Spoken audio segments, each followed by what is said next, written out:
Grand Rising, Grand Rising, Grand Rising. Happy Thursday. Let's get it. Yeah, yeah. Shout out to Kiss Shakira. You know what I'm saying? What she do last night? She brought that shit back to Texas. Let's get it, goddamn it. Hey, Shakira brought that go back to Texas. Brought that go back to Texas. That's right. Corrupt city. Let's get it. Brought the money back to Texas. Brought the money back to Texas. When I done got it, they came on back with it and brought the money back to Texas. When I done got it, they came on back with it and brought the money back to Texas. Brought the money back to Texas. Brought the money back to Texas. I bought it right back to Texas. I bought it right back to Texas. We went to Alabama and Atlanta, then we bought it right back to Texas. We went to Mississippi and Miami, then we bought it right back to Texas. Bought the money back to Texas. Bought the money back to Texas. Look, I bought the game back to Texas. I bought the game back to Texas. Oh, yeah. I'm about to hop off an exit. I'm about to drop off a message. Oh, yeah. Original Purple Panthers, we the option. You can't do nothing but respect it. We about to do something epic. Can't do nothing but accept it. Pop up when you least expect it. Pick up the money, collect it. Yeah. Pick up the money, collect it. Yeah. I just been sitting back and watching, waiting, contemplating when to connect it. Got it perfected. I refuse to be neglected. I refuse to be rejected. Yeah. We got this Texas thing up in the lock, and yeah, bitch, I'm really protected by the same niggas taking bricks and making zips and making flips and taking trips across America, hopping in the states. No, you won't see this on Netflix. I'm trying to snatch all the commas. Look, I'm moving past all the drama. Look, I'm getting cash all the summer. Look, I got some ass from your mama, ask your mama. Say you like Cali Dro, got the best of the OG that Cali grow. Always stay in contact with my Cali hoe. I do business with killers I barely know. Got a 223 and a Cali coat, but it still is some places I rarely go. Look, I might just go buy some Balenciagas, but you rarely gon' catch me in Bally's though. Coming straight out of Texas. Bought the money back to Texas. Bought the money back to Texas. When I done got it, they came on back with it and bought the money back to Texas. When I done got it, they came on back with it and bought the money back to Texas. Bought the money back to Texas. Bought the money back to Texas. I bought it right back to Texas. I bought it right back to Texas. We went to Alabama and Atlanta, then we bought it right back to Texas. We went to Mississippi and Miami, then we bought it right back to Texas. Bought the money back to Texas. Bought the money back to Texas. I like that Gucci Versace, just so the group it can jock me. I make a coochie get sloppy. Mostly I usually get toppy. Just call me drippy long pocket, cause my pocket usually stocky. Police, they usually stop me, trying to confuse me with Poppy. OPPC, that my posse. Blue and red mixed together, no copy. That's a real 59 on Takashi. And a Nike, so no Illuminati. Look, I'm trying to monopolize the whole internet like Mark Zuckerberg. Get sued by the government, then take my name to Dark Fuckerbird. I might just spend a cool $1 billion on construction and create my own cryptocurrency right out of nothing. No bluffing. I might create something that costs $1 that's needed by everybody in China, so I can make $1 billion every day to spend it all kind of investments with assessments, big developments, but not arrested. Street tested. Yeah, I stretched it. That's a smart nigga. You guessed it. See, Jeff Bezos and Bill Gates is really who I'm trying to flex with. Make $1 trillion and build a black city in the middle of Texas. Right back to Texas. Bought the money back to Texas. Bought the money back to Texas. When I done got it, they came on back with it and bought the money back to Texas.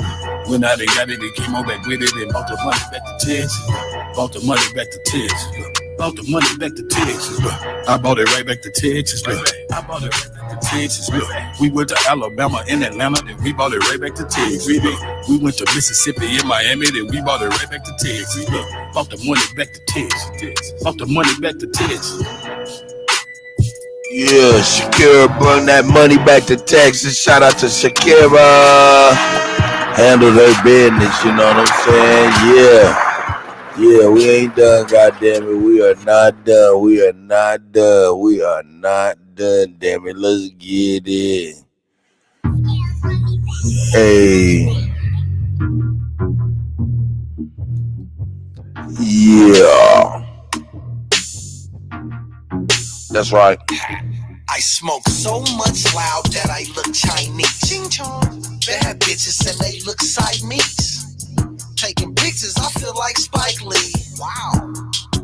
But not quite like G. Woo. Every night like G's. You ain't had a heart to clap. Shit on sight like G's. Everybody shooters now. Well, they just like three. Swish. want me dead. 2003. That's right, man. Shout out to my nephew, boy. I'm over here playing that real right here. This is that fire, son. Let's get it. Fuck it. Let's get it. This is my shit. Here we go. Yeah, I ain't heard it in a minute, man. I meant to play this. Hey, the old me, baby. Better ask about me. I'm a cold piece. I might start a war for my OG. That's me. I ain't shot a nigga since like 03. That's right. Niggas trying to turn me to the old me. Hey. Bunch of guns, bunch of dope fiends. Bunch of dope fiends. I was cooking work up in my pro wing. In my pro wing. Central side my jersey, that's the home team. That's the home team. And all them niggas gon' eat, they keep their nose clean. I just cracked the seal on that codeine. Hold me up. I ain't about to quit this shit by no means. That's right. I used to stuff like 25 in my Chiboji. That's right. I guess this shit's just in me, it's not on me. On me. They gotta control it, cause soon as I get it, I lock it and load it. I'm watching these niggas, they not even knowing that my heart is frozen, it's not even snowing. Yeah, I think I fell in love with a form. Yeah. Wow. Them niggas hating, I know they can see me. I look like I got me a personal genie. I was just broke, but now I'm on TV. I made it look easy, nobody believe me. Now when they see me, they know they bleeding. Bitch, I'm eating, we'll never be even. Hey, hey. It might be true, but I'm never gonna leave it. Hey. Ask about me, I'm a cold piece. I might start a war for my OG. That's me. I ain't shot a nigga since like 03. Hey. But niggas wanna turn me To the old me. Bunch of guns, bunch of dope fiends. Up in my pro wings. That's the home team. They keep their nose clean. Hey. I just cracked the seal on that codeine. Well, pull me up. And I ain't about to quit this shit by no means. I used to stuff like 20,000 in my Chiboji. That's right. I guess that shit's just in me. It ain't on me. Nigga, you broke, don't roll them dice. Nigga, you must don't want your life. All my niggas don't want them stripes. All my guns got optics. Sights. Roll this chopper, it's not for lights. And if he barked them high ones, Bite. that might make for an awful night. Nigga. I know that's right. Hey. Bullets ain't got no tight, yeah. 2, 2, 3, shoot through shit like a Juju B. Boom, boom, boom. Big ass heat. One man down, ain't lose no sleep. Nigga. Yeah, I know that's right.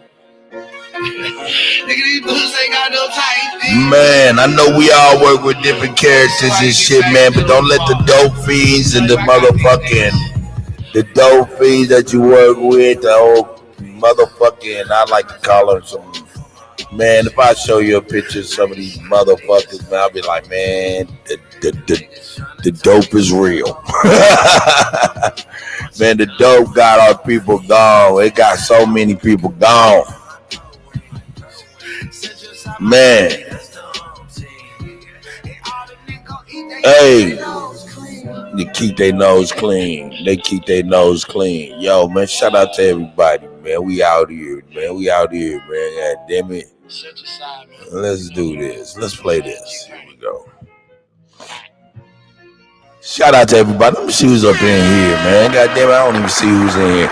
Oh shit, nigga, he done. God damn it, Jeremy, I see you, brother. Obi Hines, I see y'all, man. God damn it, Art Brown, Kenneth Powell. You know what I'm saying? Shit, OI, original intellect up in this bitch. You know what I'm talking about?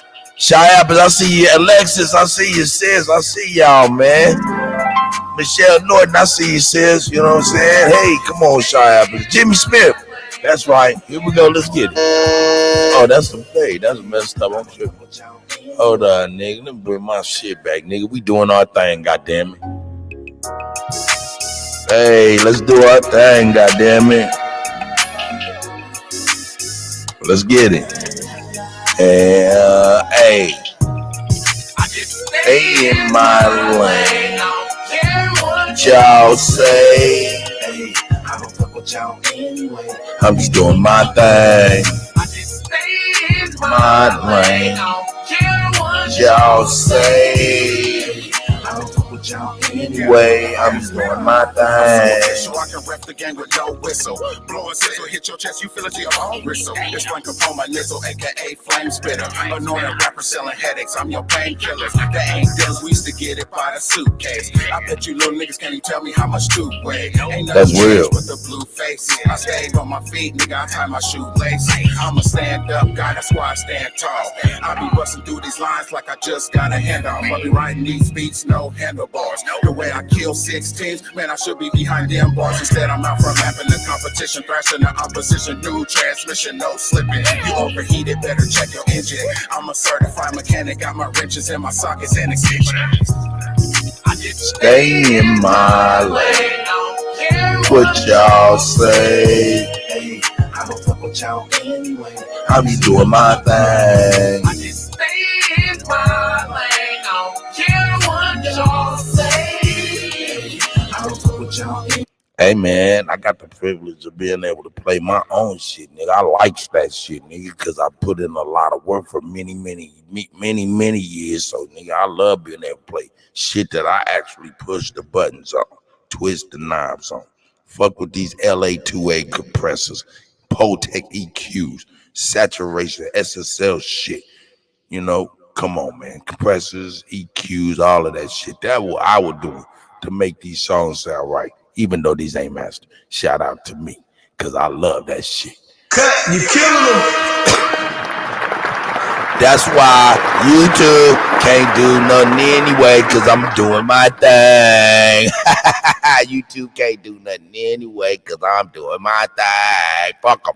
Anyway, I'll be doing Here's my brother. These kids is doing his own thing. Man, let me give props to my big brother, man. This is B right here. This is the nigga that be making the beats that be all. He put the keys on all of my beats.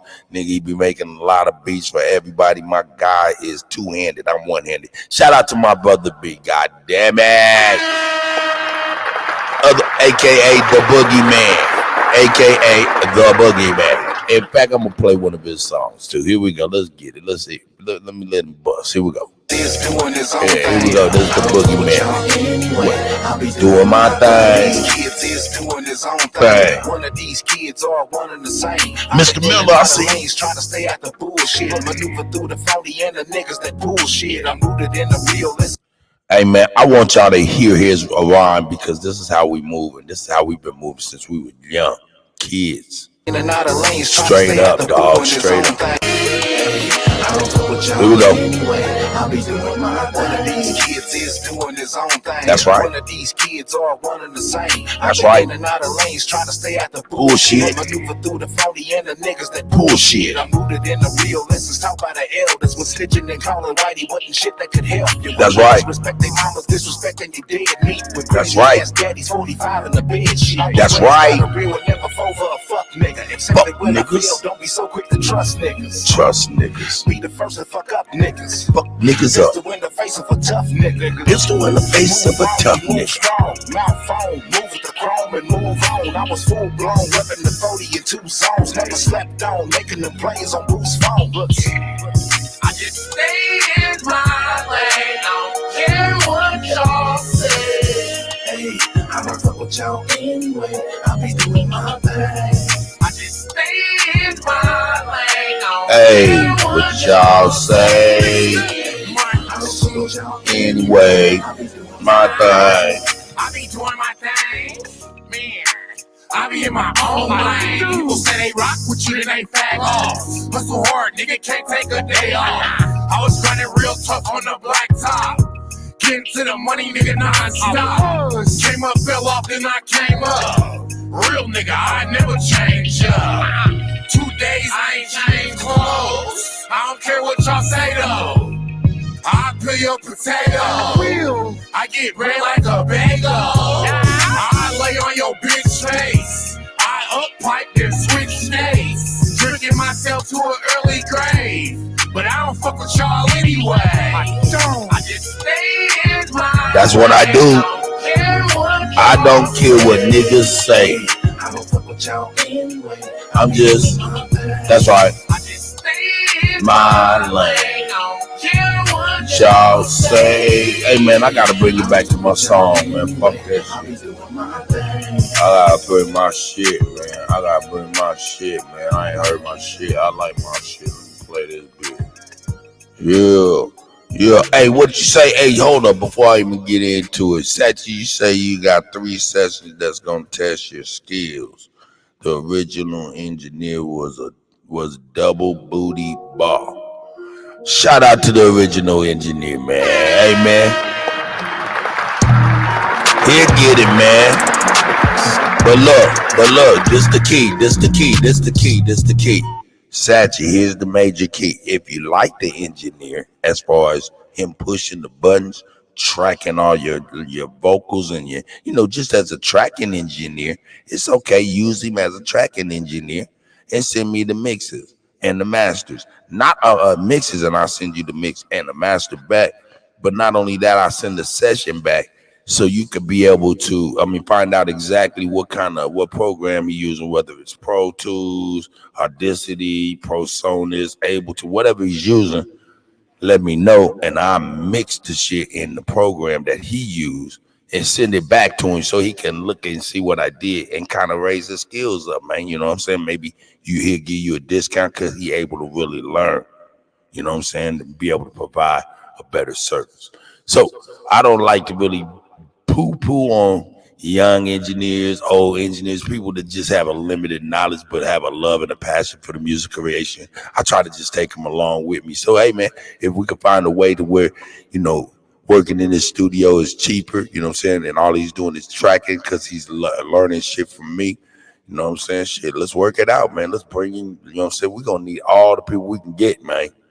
And I don't want y'all to load everything on me, motherfucker. Hell no. Get over here! Got it! Nah, man, there's plenty of work for everybody, man. We just need to bring our people up, right? You know what I'm saying? That's just my thoughts, Sachi. Shout out to you, man. Let me know what you want me to do.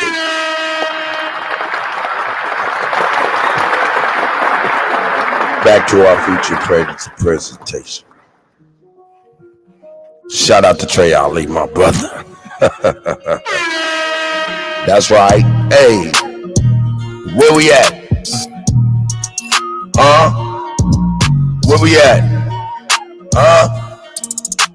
America! Swear we gon' die every day. They said Jesus gon' save us. Well, I know we die if we wait. I know we die if he can't. They tell us we black, but we ain't. Aboriginal, native, yeah, we gon' die every day. Cause we don't know where we came. We been here, lived here, open borders, got deported, fought for rights. Kidnapped, bitch slapped, blacked out, covered up, washed white. Drugged up, slugged up, beat bread, left for dead, fuck your life. It's all a plan, kill your man, take your land, slave your kids, rape your wife. Why y'all look so mad if all this shit I say is true? Why y'all look so mad if all this shit happened to you? White man quick to tell you was a slave, nothing before. But he himself only been free since 1840. On recording, I'm an ancient Egyptian from Atlantis, headed straight for Canada, that's Israel. Nothing fake about me, no capping rapping, I just feel the ink and I'm digital. No caveman, I'm original. Kentucky fried, extra crispy, wear a lot of gold cause my family history. I'm the guy to know, I bring death to history. Swear we gon' die every day. They said Jesus gon' save us. Well, I know we die if we wait. I know we die if he can't. They tell us we black, but we ain't. Aboriginal, native, yeah, we gon' die every day. Cause we don't know where we came. Swear we gon' die every day. They said Jesus gon' save us. Well, I know we die if we wait. Hey, man, this nigga done changed his name, but man, hey, shout out to Diamond King, goddammit. I see you, Dragon. Hey. Power, only respect power. What's been said can't be said no louder. Stand for something, or you die a coward. They bombed our churches, set our kids on fire. Police keep erasing cause they backed up by the nation. Nation ain't complaining cause the Indians still hanging. Sue Apache, ain't no history in blackness. No reason for that chatting if you bitch up when it's action. I want my body, tell the bro to grab the shot. Loading up the new edition, finna hit him with this bobby. I can't shoot the shit, but 30 shouldn't miss. 54 races, 104 a king. Anytime in prison, they don't want the shit. They don't want the problems. A king. Let me know if I can play that Dope Man remix real quick. Let me lay that Dope Man remix on them. Let me lay that dope man remix on them, man. Hey, man, shout out to Hakeem and Pablo, man. God damn it. They tell us we black, but we ain't. Aboriginal, native. Ab strikes back. I see you, God. Hey, Jay Cos, music is in this goddamn build. That's right. Ali, what the goddamn deal, old nigga? You ready to go on there and bring out your crooked sword on niggas, man? God damn, nigga. Don't do it, nigga. Damn, nigga. Ali be cracking the whip on niggas, dog. You don't know what the hell you talking about. That's why you don't. That's why y'all president is nigga. Hold up, nigga. I thought your ass was in motherfucking. I thought your ass was in America too, nigga. I'm tripping. Clear this shit. Where's my song, man? Here it is. I played the wrong one, nigga. I want everybody to stay motivated, man. God damn it. This is about motivation this morning. God damn it. Let's get it. For the money, I stay motivated. I'm motivated. Shit, I'm dedicated.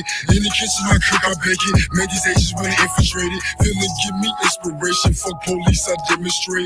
Get it popping all across the nation. I'm down for the shit, I stay motivated. Yeah. Let's get motivated, being broke, just agitated. Dumb shit got me aggravated. The millions I'm navigating with my nuclear eyes. But cure the minds, we'll terrorize, we'll vandalize. If you don't give us ours, we must strive for black excellence. Speak to them through intelligence. Unity is the ingredients. Loyalty shows obedience. If we all can agree, then we all can achieve. It's but not what you believe. Blacks will sit first, so let's make history. For the money, I stay motivated. I'm down for the shit, I'm dedicated. In the kitchen, I cook, I bake it. Made these agents when they infiltrated. Feeling, give me inspiration. Fuck police, I demonstrate. Get it popping all across the nation. I'm down for the shit, I stay motivated. Causing massive explosions, eruptions volcanic. When I was down, they left me stranded. Trouble times didn't make me panic. So I planned, got to it. Want money, let's get to it. Pissed off, let's get influence. Provoking thoughts, so live my music.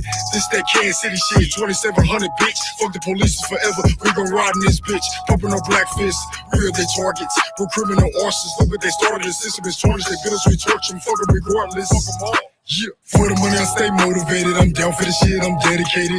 In the kitchen, I cook, I bake it. Made these agents when they infiltrated. Feeling, give me inspiration. Fuck police, I demonstrate. Get it popping all across the nation. I'm down for the shit, I stay motivated. It's the legendary shit that water with.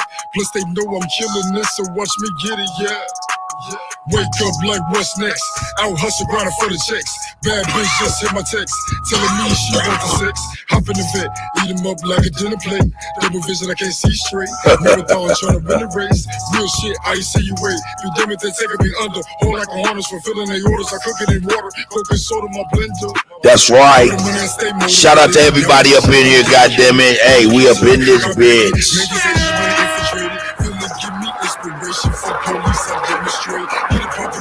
I love y'all. Hey, yo, Hakeem, let me know if I can lay that dope man remix on the one time. Let me know if I can play that dope man remix on the one time. That shit's so goddamn hard. Hey, everybody in the chat, tell that nigga Hakeem, go on here and let me lay that dope man remix on him. God damn it. Yo, hold up, man. Before I play this, man, this is one of my songs, man. Look, I told y'all I wrote about 50 song catalog with my sister, man. And this song right here called Dollhouse. I wrote this shit, you know what I'm saying? And my sister put the words with it, and we sat down and hammered this out. The concept of the song was this right here. Sis, you a crazy bitch. You crazy as a motherfucker, and any nigga fuck with you, they ain't gonna know you crazy until it's too late. And she like, yeah. I said, so the concept of this beat right here, this beat right here, the concept that I want us to build on was, hey, you're not the only crazy woman in the world. Not only that, this crazy niggas, we'll get on them topics later.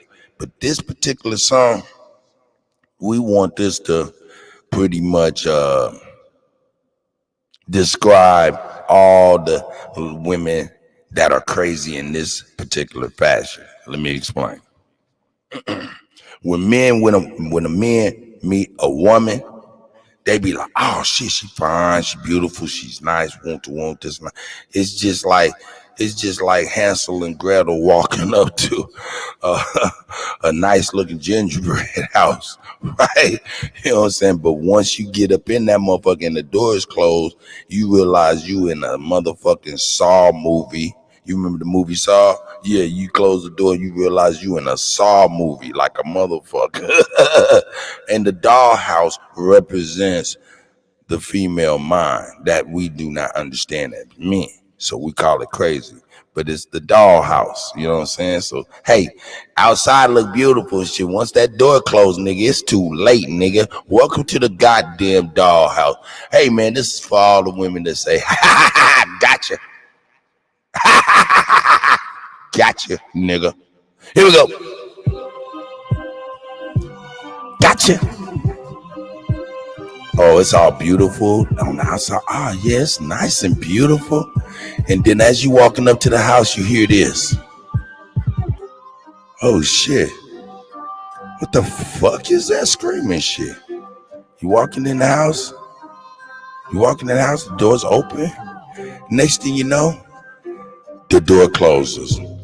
Welcome to the dollhouse, come in. If you enter, better come through with caution.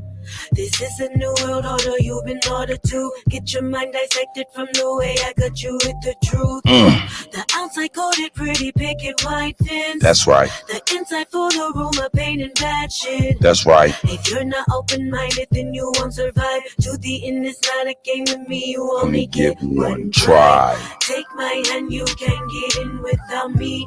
You didn't expect to see what you have seen. Being bipolar is no game to me. I'm sorry, not sorry if you want to leave. I meditate daily to feel energy. I don't have no time to be wasted with me.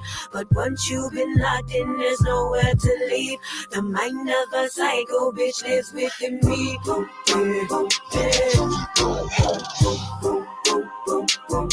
Lives within me.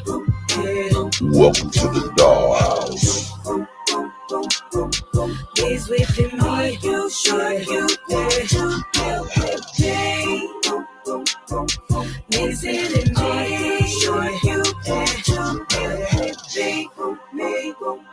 And let's be on enemy. Sure you want to be with someone damaged as me.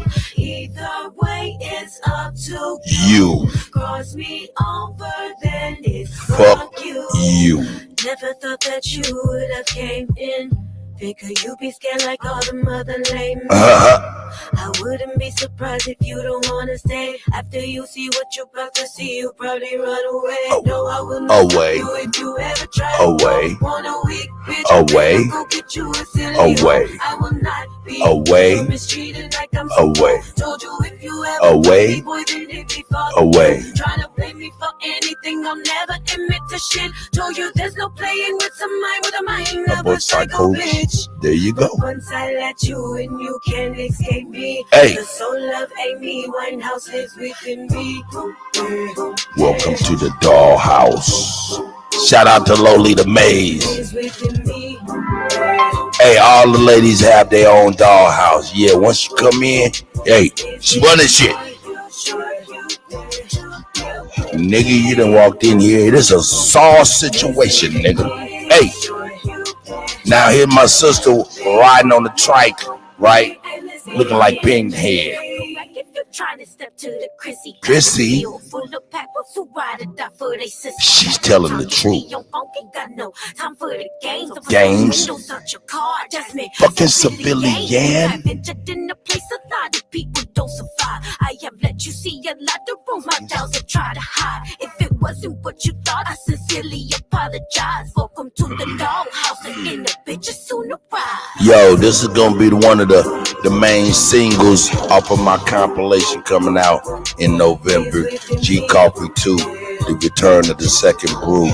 Yeah, wake up to the real Kutty. Yeah.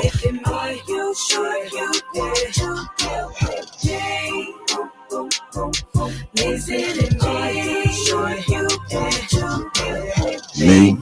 Me. And this email energy.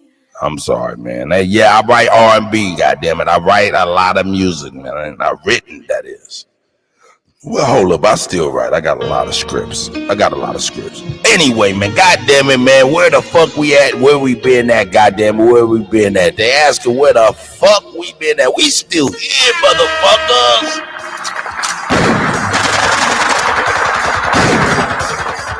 Yeah. J. Cos. Let it be known. Who they think they better than?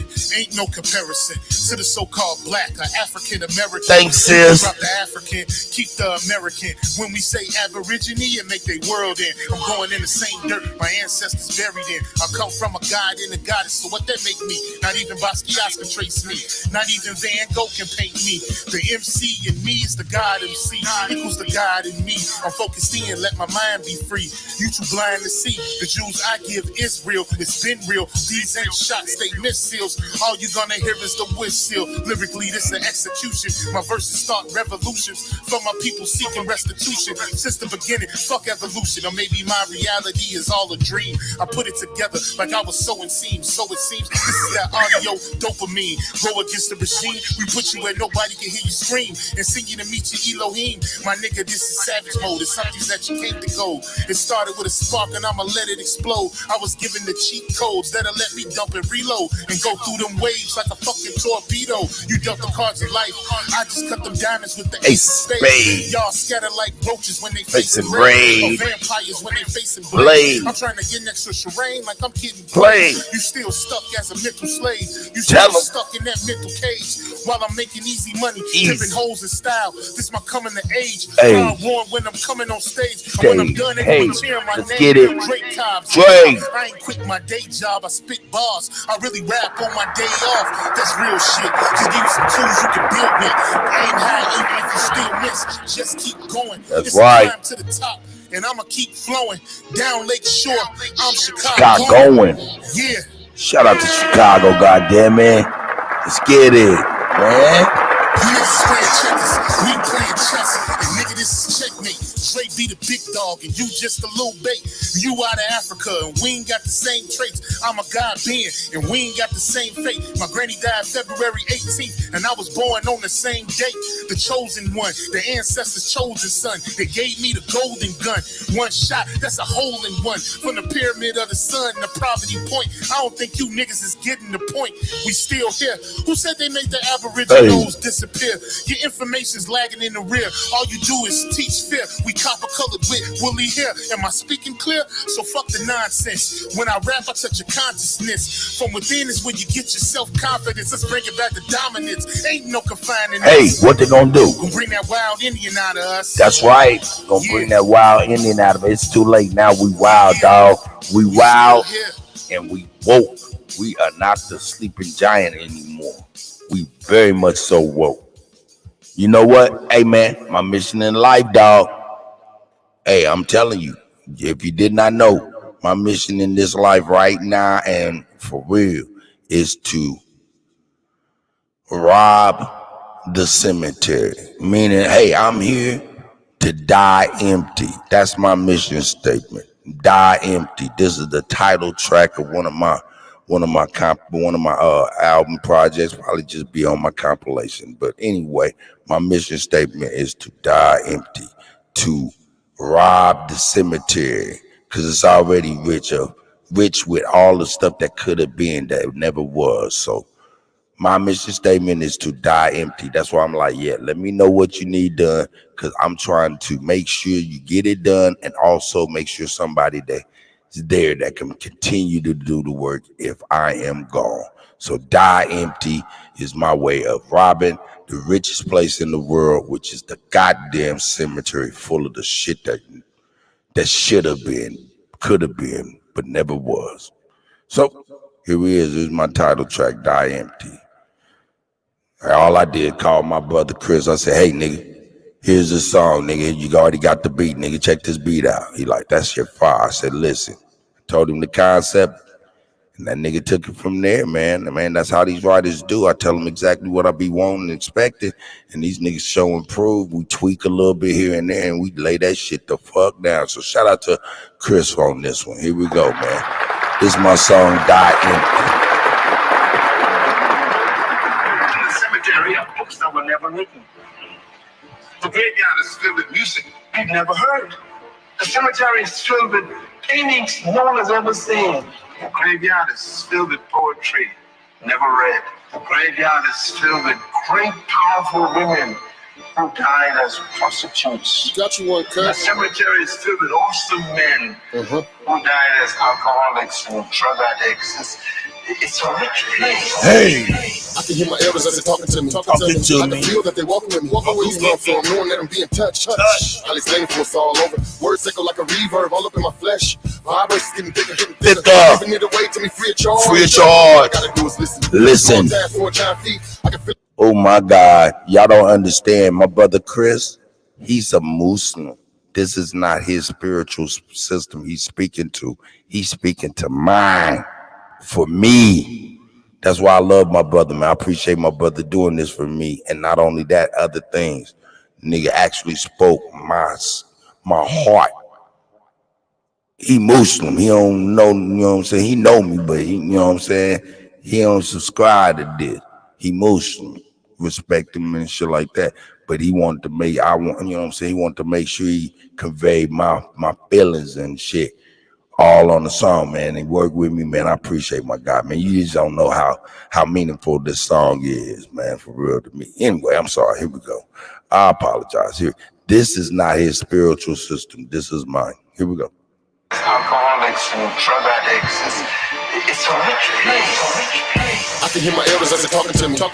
I can feel that they're walking with me. Goosebumps, so I'm knowing that I'm being touched. I'll explain for us all over. Words echo like a reverb all up in my flesh. Vibrations getting thicker, and they're giving it away to me free of charge. Free of charge. All I gotta do is listen. I can feel it's something greater for me. If I can take back this time I invest in this corner, maybe I can receive what's been waiting for me. There's no way I can let you start. Give you a piece of me over these beats we'll eat. Take a seat at my table. I mean, if each one teach one together we can feed. Tell them. Too busy being stitchy, so we ain't eating. That's right. In your belly is so defeated. That's so right. Don't know what you can't die with. Die with. Got you cheating on the breathing. Cheating, holding on the those you can't rise with. Rise with. Euphoria, fleet with no sacrifice, priest, no success. Better comprehend the meaning trying to find some purpose. Give you something you can work toward. You been giving me everything that I need. Got a vision I can earn for, and it's worth more. Words like niggas really love dying. Trying to figure out who planted that seed. Inviting you to walk on this path with me. I'm pouring you to die empty. Hey, let's die empty, y'all.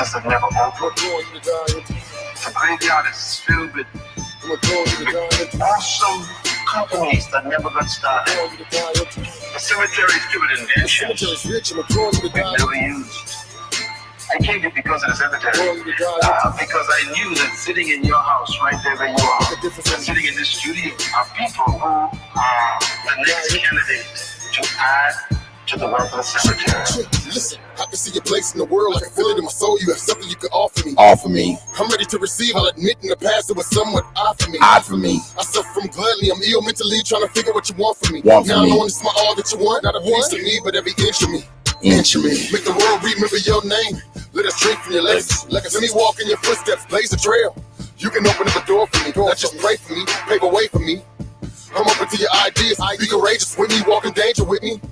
Who is it to fear? I feel my grandmother's breath on my neck. I just wanted to be proud of my efforts. Giving everything that I got. Wear it on my sleeve, my endorse, not a question. Your greatness isn't either. Your genius isn't either. I know you have something you can share. I'm asking you to trust me. I'm telling you I need it.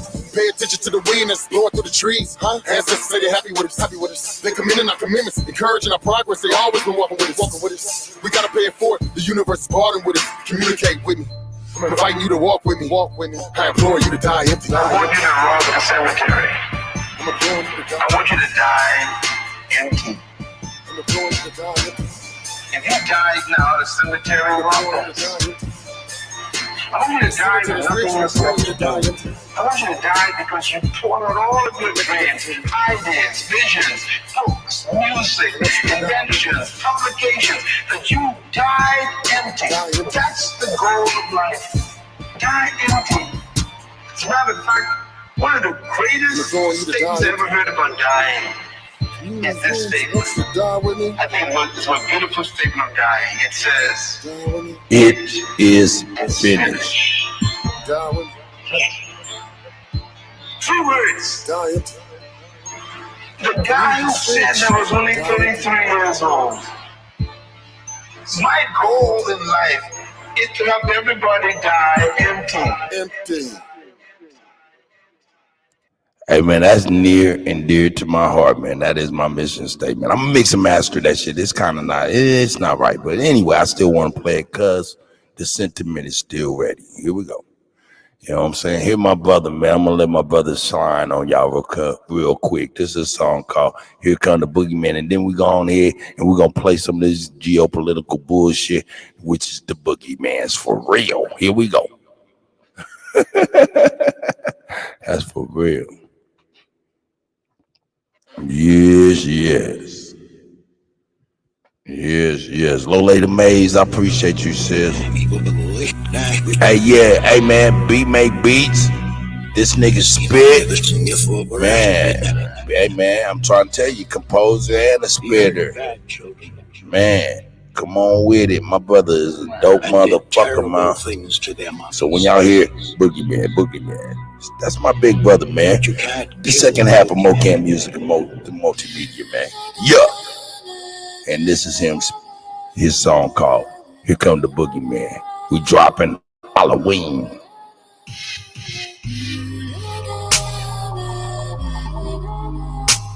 Hope y'all enjoy the niggas whose beats y'all be listening to from our company. Here we go. Oh shit, this is just a beat. I'm tripping, nigga. Let me get that right, nigga. I'm bugging for real. Let me get the real one. Bam. Here it goes. Damn, I'm tripping. Yeah. I apologize.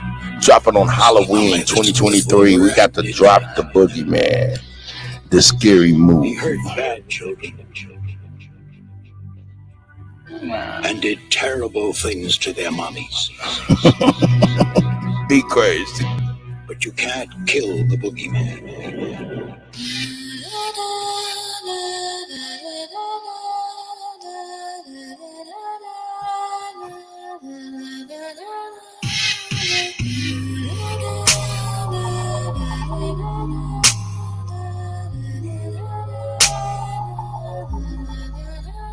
The boogeyman. From the shadows came a real nigga. From the stock of Southern Field niggas. Flexing a telepathic connection to fuck them up in the session. My main objective to kill niggas. I wasn't fitted for the frame. Injected to the vein as a quicker way to the brain. On my mama, I'm making gains. Working through all the pain, I'ma murk them and give them change. A lion that can't be tamed. Repping it when I'm stepping, I'm giving if they accept it. I'm trying to get niggas medicine. Music nobody better than.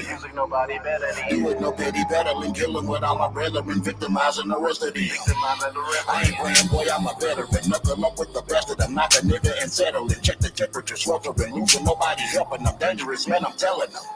The boogeyman. If you wonder what I'm gon' do, I'm just repping that name. You can call it what you want to. I'm just doing my thing. Got something that you don't do. Crossing into my lane. I'ma catch them while they sleeping. Got the spirit of a demon bringing pain. Metaphor, fictional character in reality, predatory mentality. All for it. Running your choppers or bring it out of me, winning with a fatality. Don't ignore it. Look at your picture of what they talking. Was walking when they was crawling. Stalking when they was jawing. My aura had bitches calling. Pull it ever so often. My gender bitch they was knowing. Yeah, baby, just take it all in. All wins, lay back and let me fall in. Rhyme, Cougar, dream, what with your mind scoop. Clutch shooter, twin towers, a damn troop. Terrific, magnificent, I'm a damn spitter. Chopper with the ocular vision to get who ran with you. I'm painting it perfectly, get the damn picture. My music is surgical, I'm the damn nigga.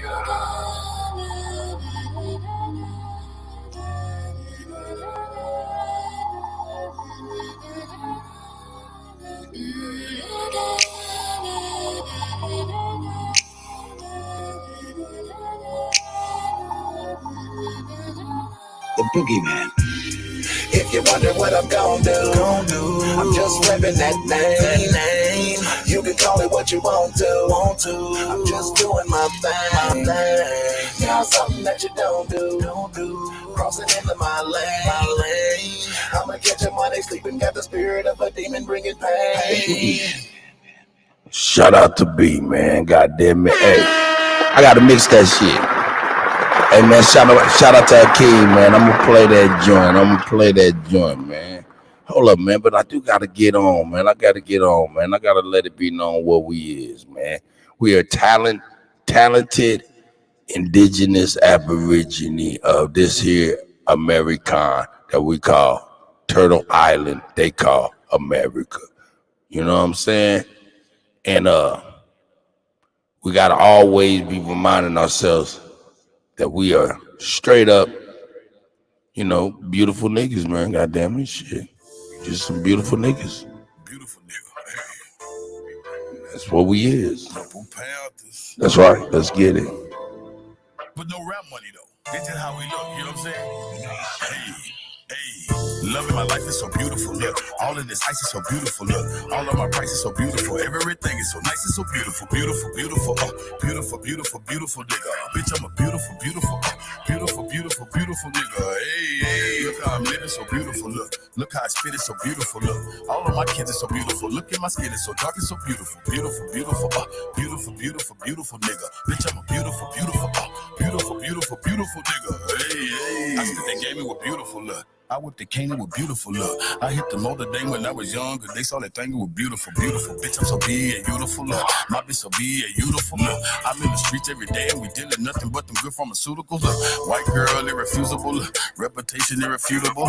Lifestyle very suitable. Street cred very provable. Beautiful army sergeant, I'm recruitable. OG Genie, you can Google them. Drop the top, it's so removable. Ain't no budget, ain't no moving them. It ain't nothing you can do with a beautiful bitch in a booty for. Watch how many tricks her booty pull. Titty nipples looking chewable. Heads turning looking screwable, selling coochie in a can, counting cat cornered in a cubicle. Ain't no telling what I do to you. Know that I do to do round and round like a hula hoop. DDI banging out hits on the fruity loop. Look, loving my life is so beautiful. Look, all of this ice is so beautiful. Look, all of my price is so beautiful. Everything is so nice and so beautiful. Beautiful nigga.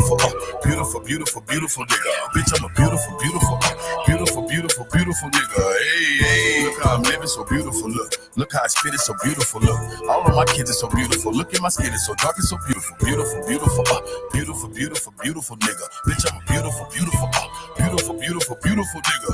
Hey. Get on a beat and watch me catch a body like they throwing people. Look, them 10,000 kush plants in Colorado that we growing is legal. Sewing up the street like a needle. Stack of chips and Pringles, Cheetos, Fritos, and a Dorito. We go the opposite way the police go. She go throw them off. Hey, good damn, my little freako. But Pito, watch how the story get deep though. Yes, I'm connected with Chico. It ain't me amigo, but we do nothing illegal. It ain't nothing free but a free throw. A full black Latino, a pico, the guy or burrito. A grande helado, Paquito, but that's how I eat though. My pockets so Danny DeVito. My new bitch, she from Puerto Rico. Canadian chick from Toledo. She get all that medicine Frito. She sell it and give it to me though. That's Frito. I touch down and light up the street though. I'm selling this game by the kilo. I'm balling like I just got chemo. Just holler my name if you need more. I keep people peeping through people. Got A1 for silver for Tito. A king of the ghetto like Zero. A neighborhood hero. Loving my life is so beautiful. Look, all of this ice is so beautiful. Look, all of my price is so beautiful. Everything is so nice and so beautiful. Beautiful nigga. Bitch, I'm a beautiful nigga. Hey, look how I'm living so beautiful. Look how I spit it so beautiful. Look, all of my kids are so beautiful. Look at my skin, it's so dark and so beautiful. Beautiful nigga. Bitch, I'm a beautiful nigga. Hey, man, don't forget that how beautiful we is, man. God damn it. Come on, man. We can't forget how beautiful we is as people, man. So, I just want to go on here. We're gonna play this next. Let's get it. Nah, we ain't playing that one. I want to play this. Yo, man, shout out to Pablo. Shout out to Pablo and the King, man. The Kutty remix dope, man. Here we go. 6 in the morning, fees at my door. Linda on the phone, that's a sell at the store. Jimmy came back, said he want 2 more. I'm in a small town, so I'm playing it low. Pyrex pot, 20 grams of raw. Kitchen smelling like I just painted the wall. 4 eggs left and I'm cooking them all. If this shit hit the fan, then they booking us all. But I'm too slick. I ain't with legit yet, but I'm still blended. Ain't no niggas in this town, but I'm still blended. I'm rocking local college team gear, in and out, dropping off work. I'm barely seen here. It was once said by a man who couldn't quit. Dope man, please, can I have another hit? Big water money, nothing less than 50. You want a 14, dope man, got plenty. Nigga living the cash, serving all the smokers. Bought a new Benz, thanks to the baking soda. That's the way it go, that's the name of the game. Hey, niggas getting over by slanging cane. Dope man. Hey, that's Hakeem and Pablo, man. Them niggas is getting it, boy. Y'all be on the lookout for that motherfucking dog food, man. Diaries, man. That shit about to be fire.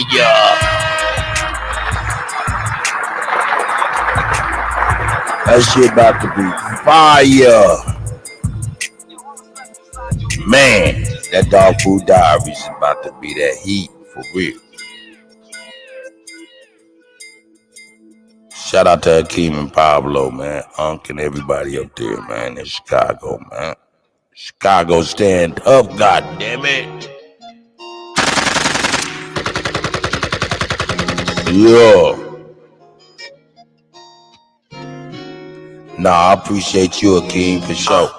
Mama, you was right. Everything Mama. for you tonight. Told me ain't no sense of doing this shit. I ain't gonna do it right. Got it for a stupid price. Better bear shoot dice. Watching like it's movie night, cause niggas wasn't moving right. Nigga wanna lose his life. There's nothing else to do tonight. If you gon' buy it, bust it down. Nigga, that's my new advice. Peace, that's the key to life. Niggas start eating right. I'm talking about a veggie plate. Started with the beans and rice. Ice. Crispy like a piece of ice. I'm sharper than a hunting knife. I must be doing something right. I bought myself another car. Guess I fell in love with life. I know she's a bitch cause she ain't shit if I don't fuck her right. So I had my piece of the pie. I need another bite. Niggas probably wishing I die. I hope they come to life. No, I got a cold heart. Frozen one summer night. These niggas will go against their mamas for a whole life. Nah, he don't wanna fight. He ain't never threw it right. He'd rather just shoot you. He don't know if he gon' do it right. Belly used to stay the night. Now my nigga doing life. And all these little niggas ain't your friends. Mama, you was right. That's right. Yeah. This shit gets sweeter and sweeter, man. The life. Hakeem, man, that project you and you Pablo got, man, y'all niggas is on fire, nigga. Wouldn't be no me if it wasn't no you, nigga. That original shit y'all did is hot, nigga. That shit, man, all of that shit's hot. Cold heart now. Chris pull the car around. Chicago, baby. I put my arm around. These niggas watered down. Everything I cart around. Hold at least 100. My daughter, she got a daughter now. I'm Papa. And I'm drawing down. Niggas come from all around. Just to hear the stories from the central, that's my part of town. Niggas get the trip and catch you slipping if your guard is down. Now I see when other sharks around, these niggas start to drown. That's right. You a clownfish, slave to the sound clear. I don't want the crown. It was in the that shit hard. Dre like this one. That hustle on a round trip. I made it to the top with niggas I was on the ground with now. I'm in a cruise ship. Paper got the blue strip. Got the blue strip. Me down in the mall, rapping my new shit. Now they got the blueprint. The central getting too lit. And I've been chasing millies with niggas I went to school with. Damn. Yeah. They always told me to keep my circle small. Sometimes I be thinking, you know, niggas want me to lose more than they want to win. And that's a problem, you know, for them, not for me, yeah. Look, I ain't scored a touchdown or shot before a bust down. Nigga said it's up now. I seen him and he ducked down. I guess it ain't as stuck as they said it was. What's up now? Ducking on my hunch down. I got you. Where my gun sound. Pussy. Sit the fuck down. Niggas getting slumped down. It's hard to keep my lunch down. Niggas put they trust in them bitches. I got the rundown. Only way I come from the top is if I jump down. I'm traveling with foe and the baby. This ain't a vacant. Yeah, ain't a vacant. I got your boy out there. I feel like Ray Ray. Feel like Ray Ray. Out the hood in the Beamer. I feel like Day Day. Made that money multiply like a Day Day kid. I live the life the niggas say they did. Thuggin'. At 16, my kids wanted for nothing. So I like my lobster and shrimp uninterrupted. Now I'm top 5 in the world in the discussion.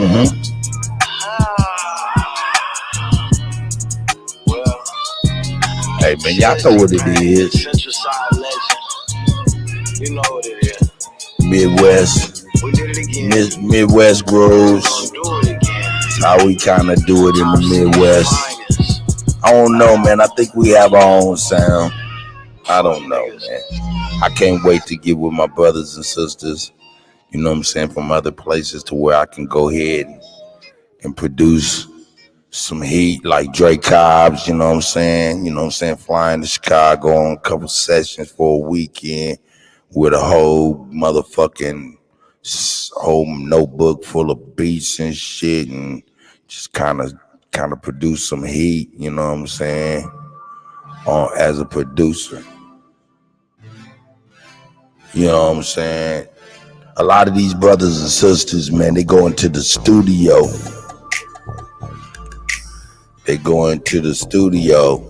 And they just go in there with their scripts, what they wrote. They got the beat they've been fucking with, an engineer they can trust. You know what I'm saying? And they go in there and try to do what they got to do. They, you know, sometimes they get some feedback from the engineer. You know what I'm saying? Most of the time, you know, the engineer just puts some buttons. You know, he got a job to do. But what's missing in the music production is a producer. If you really ask me, and the producer takes your music, in my mind's eye, you know what I'm saying, from being just like some fast food music to something that could be digested for a long time. You know what I'm saying? That's something that just kind of sticks to the ribs a little bit more. So that's why we want to offer to the young people, because they fail to realize the importance and what the role of a producer really is. In fact, let me explain it now. Let me explain what a real producer is. A producer and somebody who makes beats are two different things. A lot of times people think that person made the beat, so he the producer of the song, and that's absolutely wrong. You know, let me give you an example. Like, let's see, Lex Luger. Let me see, come up with some Southside, some other people, you know what I'm saying? Come on up, come on with it. You know what I'm saying? Those type of composers be acting like producers, but when they get paid and they check come, they check don't reflect no producer pay grade at all, because they're simply composers of a beat. Now, Dr. Dre, P. Diddy, the Neptunes, you know, Timberland, them are producers. What they doing, they sitting down with the artists, you know what I'm saying, help hammer out the song, the Hit Boy, you know what I'm saying, Hit Boy, you know what I'm saying, but Hit Boy coming up more as a producer. He's not really giving with these artists and telling them what to do though, but you know what I'm saying, he's a composer though, for real. Anyway, what a producer do, he sit down with the artist, hammer out the damn song and all of that shit, right?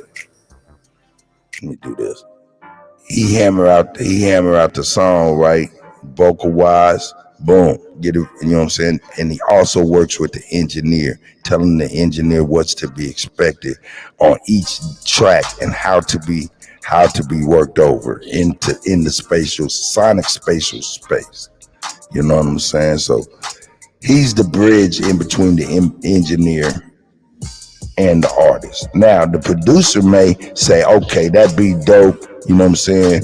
Hit Boy done brung, that's dope. We need to yank them cymbals, take that hi-hat, that snare is all wrong, take all that shit off of there. Let me get a drummer in here to give me some real drums. Let me get a bass player to play them bass notes. Let me get a flutist to come do some other shit. And that's what a producer do. He get everything around the producer produces the song to the executive producer. The executive producer is only the executive producer because he is funding the endeavor, meaning He's paying for the studio time. He's paying for everything to be done so he can have a composition to sell. You know, to sell. So yeah, that's what that is. You know what I'm saying? So most niggas will be talking about, yeah, produced by Buddha. They ain't did nothing but made the beat, composed that shit.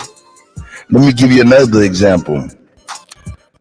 While I'm bullshitting. I done hit the wrong button. Let me give you another example. Everybody know Dr. Dre, right? Everybody know Scott Storch, right? Everybody know Daz Dillinger, right?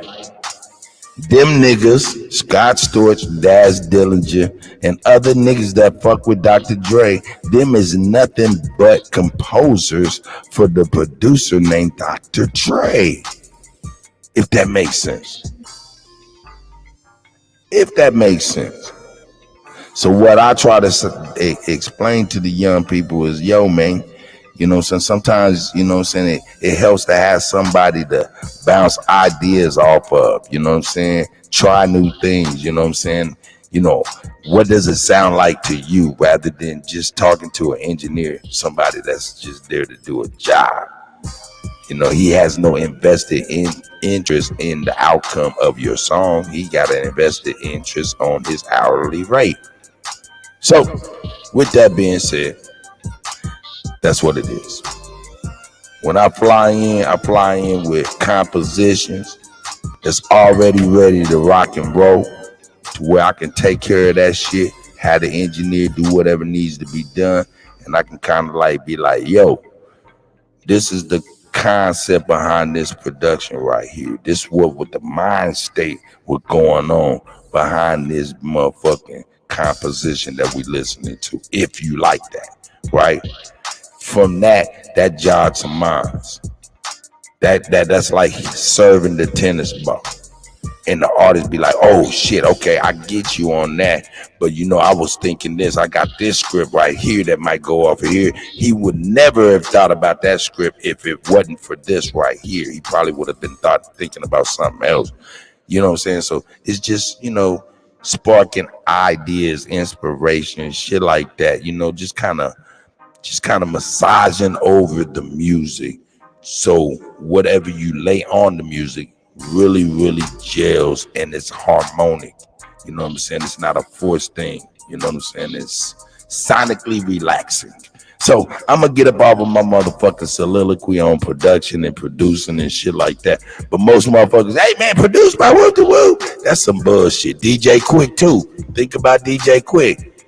DJ Quick, all them beats he done made under Dr. Dre. Nigga, them produced by Dre. Well, yeah, because Dr. Dre was a composer. Kanye's a producer. You know, but hold up, let's keep it $1,000. In the early part of Kanye's career, he was nothing but a composer. Had no influence on the outcome of the three most important parts of a song. What is the three most important parts of a song? The song. The song is the most important part of the goddamn song to a producer. So you can't say that Kanye's a huge producer in the beginning because he couldn't tell Jay-Z what to do or suggest anything to the engineers and all of these people. Nah. But now he can. So shout out to Kanye. I hope this soliloquy explains some shit. You know what I'm saying? For real. Cause I got a lot of composers. My brother is a composer. I got Taha, he a composer. You know what I'm saying? I got Doobie, he one of the composers. I got a lot of composers that compose for Mocam Music and Multimedia. So if y'all need anything, let me know. I'm sorry. All right, let's get into the bad, and the bad. Man, I'm sorry about my soliloquy, man. I be liking to at least break that shit down because it's a lot of misconceptions when it comes to this here music and people's roles and shit like that. Motherfuckers say they your producer, and next thing you know, they getting a fatter chunk than what the fuck they supposed to get. You don't find out until you really know what the fuck really go down, and you be like, "Ah, that nigga took a bigger chunk, you punk ass nigga." So that's just my reason for speaking to it.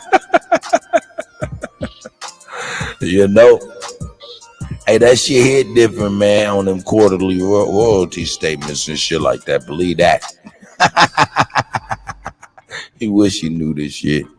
But anyway, let's go ahead and go up in here, man. And let's get busy. Time to get busy. Cut, you killing them. Yes, let's do it. Let's do it. Let's do it. Let's do it. Let's do it. Let's do it. Let's do it. Let's do it. Let me turn this beat down. I like this beat. This is, you know what I'm saying? For y'all niggas that like this beat, let me know. Hit me up on the email. This is called Where the Bitches. It's called Where the Bitches. If you hear any beats that you like and shit, you know what I'm saying, artists, you know what I'm saying, email me, man, or ask me what the fuck the name of the beat is so you can email me so we can work it out. All right, man. But anyway, let's get on this shit, man. Yes.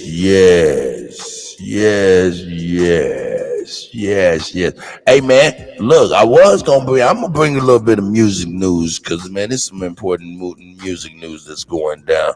Ebro and Rosenberg, or whatever the fuck his name is, they announced that record labels are no longer signing hip-hop acts, artists, and R&B artists and acts. So how these people can come out with these such decrees and know the forecast of what these motherfuckers is gonna do, ain't gonna do, is beyond me. But to a lot of people is, you know, up in arms like, yo, man, what the fuck, hey, man, what we gonna do? What we gonna do? You gonna sit the fuck back, stand on your motherfucking 10 toes, establish your LLC, your companies, your own distribution company, publishing companies, and do the shit yourself. Huge opportunity. This is not a problem. This is not a problem. It's only a problem for people who are, how can I say, stuck on the teat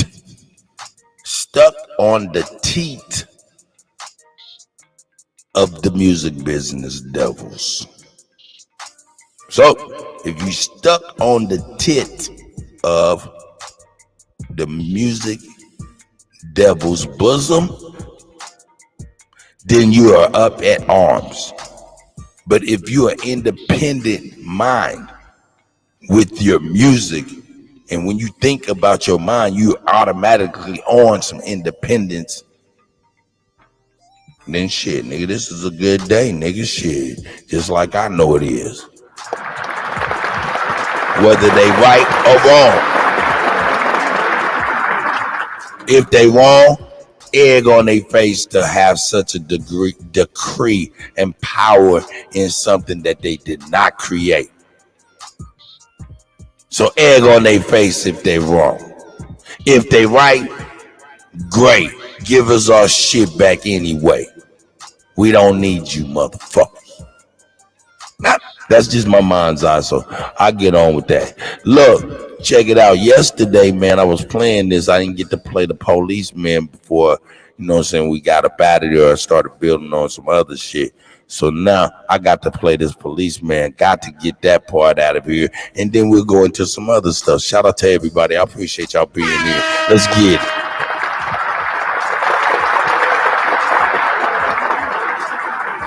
That's right. Let's get it.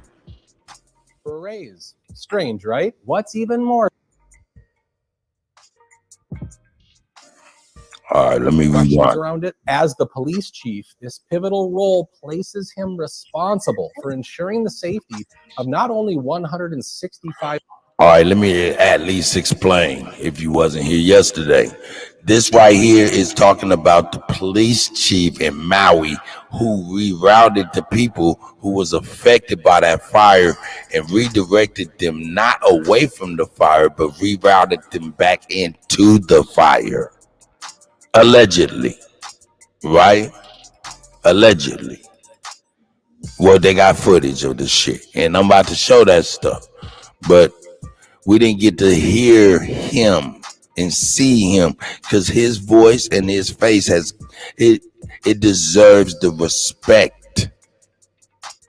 It deserves the respect of everyone to at least be looking, know what he looks like, know what he sounds like.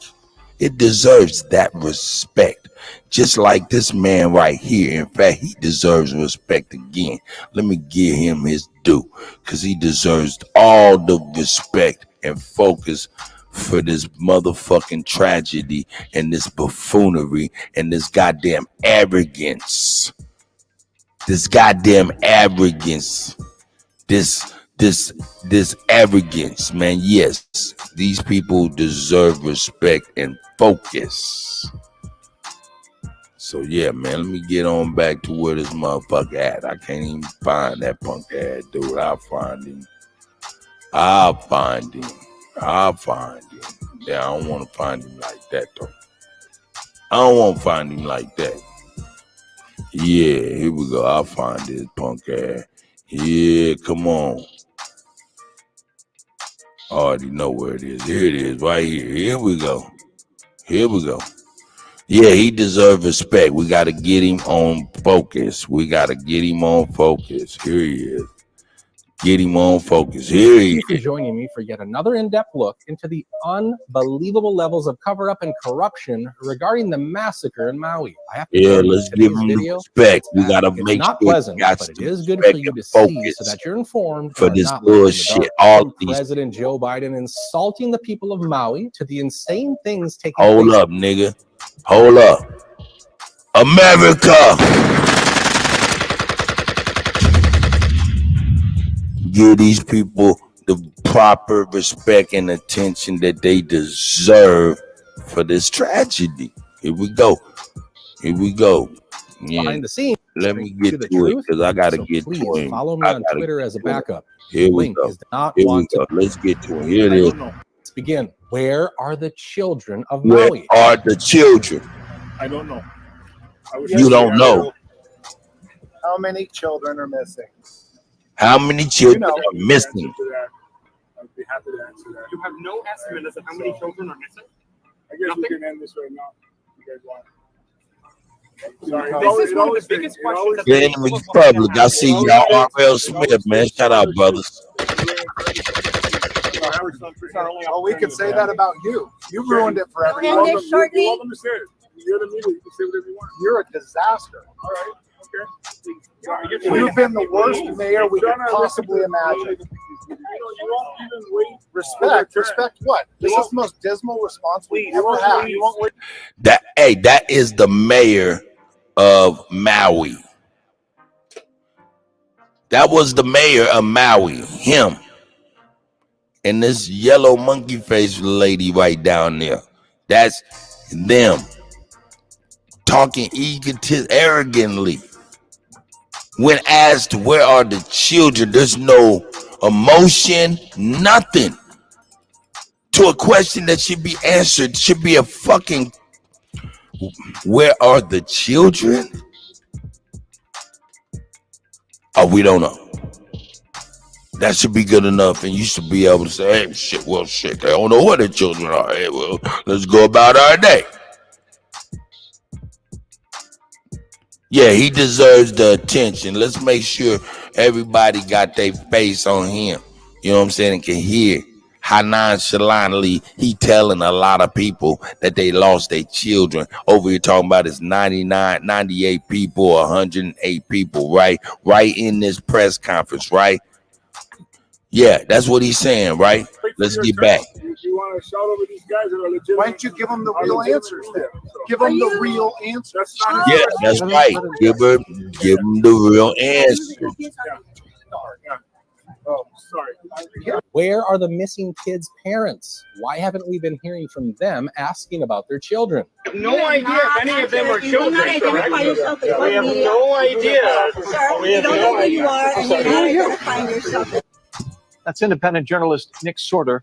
His social media says he flew in from Louisville 2 days ago. Man, and he's running them down, asking them about the kids.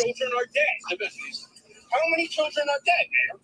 After some near physical altercations, Bisson apologized. Yeah, they were there trying to whoop his ass for asking the goddamn question. They like, beat his ass out of here.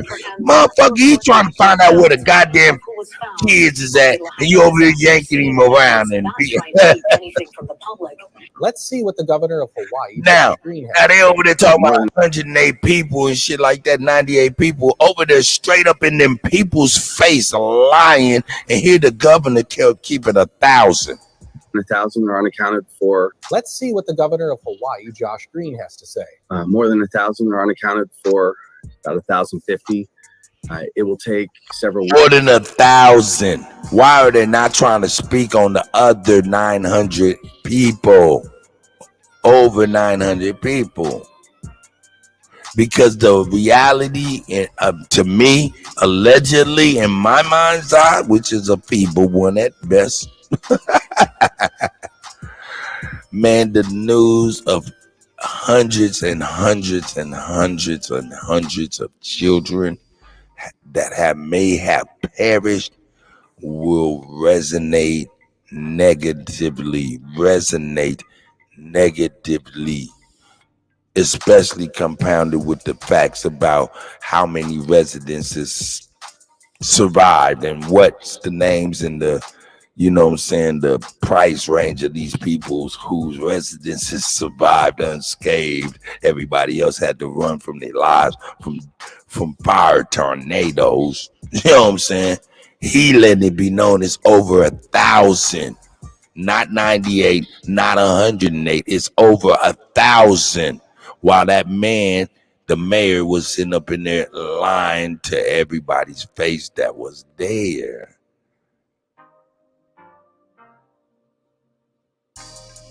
Here we go.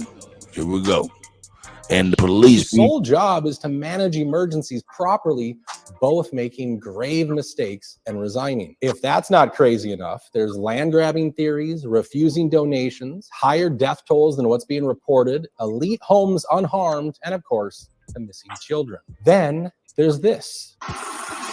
This is Maui. Look at the millionaires and billionaires' beachfront properties untouched. This was a massacre, an act of terrorism to clear away the ordinary people of Maui inland. Absolutely this. We're not trying to find out who these people Hey are. man, Grand Rising to Folks, Bob this is Knox. just the tip of We the don't, iceberg. hey, shout out Go to deeper. Bob. They blocked traffic exits. We don't They actually care, blocked brother. people from We retreating don't and care. told them to go back into the fire and to not panic. The Maui police chief ordered cops to block cars from being able to flee from the fire. As a result, men, women, and children were sadly forced to run for their lives as the firenadoes surrounded them. Daytime. This is nighttime. There.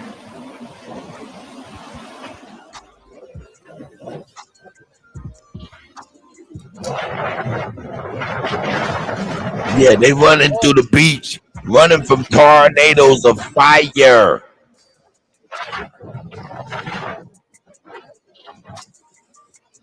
Oh my God! I just turned it to night. This Oh is my the God. middle of that Oh, stuff. why did I come here? My man is asking why in the hell he made that turn. That's too crazy, man. A policeman from Iowa also chimed in and shared what he thinks about all this. What the fuck are we doing in Maui? Like, seriously. Biden hasn't even went there yet. You'll give all this money and time and effort and resources to Ukraine, but you won't even do it to fellow Americans? Like, come on. Like, did we forget Hawaii's part of America? I mean, these people need help more than anybody. They're stuck on an island. Their governor's more worried about rebuilding Hawaii, but we still have 1,000 people missing. And you got an emergency management coordinator who Monday through Friday for however long the last several years, assumingly, He sat there and twiddled his thumbs thinking, what am I going to do today? What am I going to do today? Dang, I His sole see you job is going preparing and planning for disasters, okay? Why don't you be on the offense instead of the defense? If there were to be a massive fire, how could we prevent that? What steps could we take? I don't know. Let's cut down some dead trees or tree limbs around the utility areas. I don't know. Maybe we can make... All right, man, we get the gist of it, man. That's a policeman, you know what I'm saying? He's speaking real, though. I mean, a lot of people perturbed, man. So when they come to find out, look, he said there's over 1,000 people missing. So he don't really know the reality of the situation either. But let's check this out, though. Is that they gave him more than he asked for. I want to focus on the police chief of Honolulu. I mean, let's go ahead and focus. He deserves his just due, his publicity, his moment in the sun. Let's get it. The role places him responsible for ensuring the safety of not only 165,000 Maui residents, but also 3 million tourists who visit the island. Only 50 days after he started as police chief, he asked for a raise. Yeah. Strange, right? What's even more strange is that they gave him more than he asked. I'm thinking, allegedly, he was like, oh, yeah, y'all hired me to do what? Oh, okay, yeah, give me some more motherfucking money. Fuck all the dumb shit. If you want me to do that, you better give me some more money. Allegedly. Pelletier went from a salary of $158,000 in December to $205,000 in less than 2 months. Last week, that's $68,000 of shit. Here we go. Let's say what? Here we go. After 50 days on the job, Maui Police Chief John Pelletier asked the police commission for $195,000 a year instead of his current annual salary of $158,800. He said, I need a 23% raise if I'm going to get crazy. However, commissioners believed he deserved more and recommended a 29% raise, which would come out to $205,000. Pelletier told police commissioners that he took a pay cut when he left Las Vegas as a police captain. Oh, okay, it makes sense now. I mean, he said he took a pay cut after, the thing in Vegas. So now he'll probably quit the Maui force and go join another force and ask for another raise. Nothing to see here. Oh, wait, there is. Hawaii News Now stated he was hired to improve transparency and accountability within the force. He ordered the police to reroute all of the citizens back into danger zones, refusing to let them get to safety. Sadly, many had to jump into the ocean to save their own.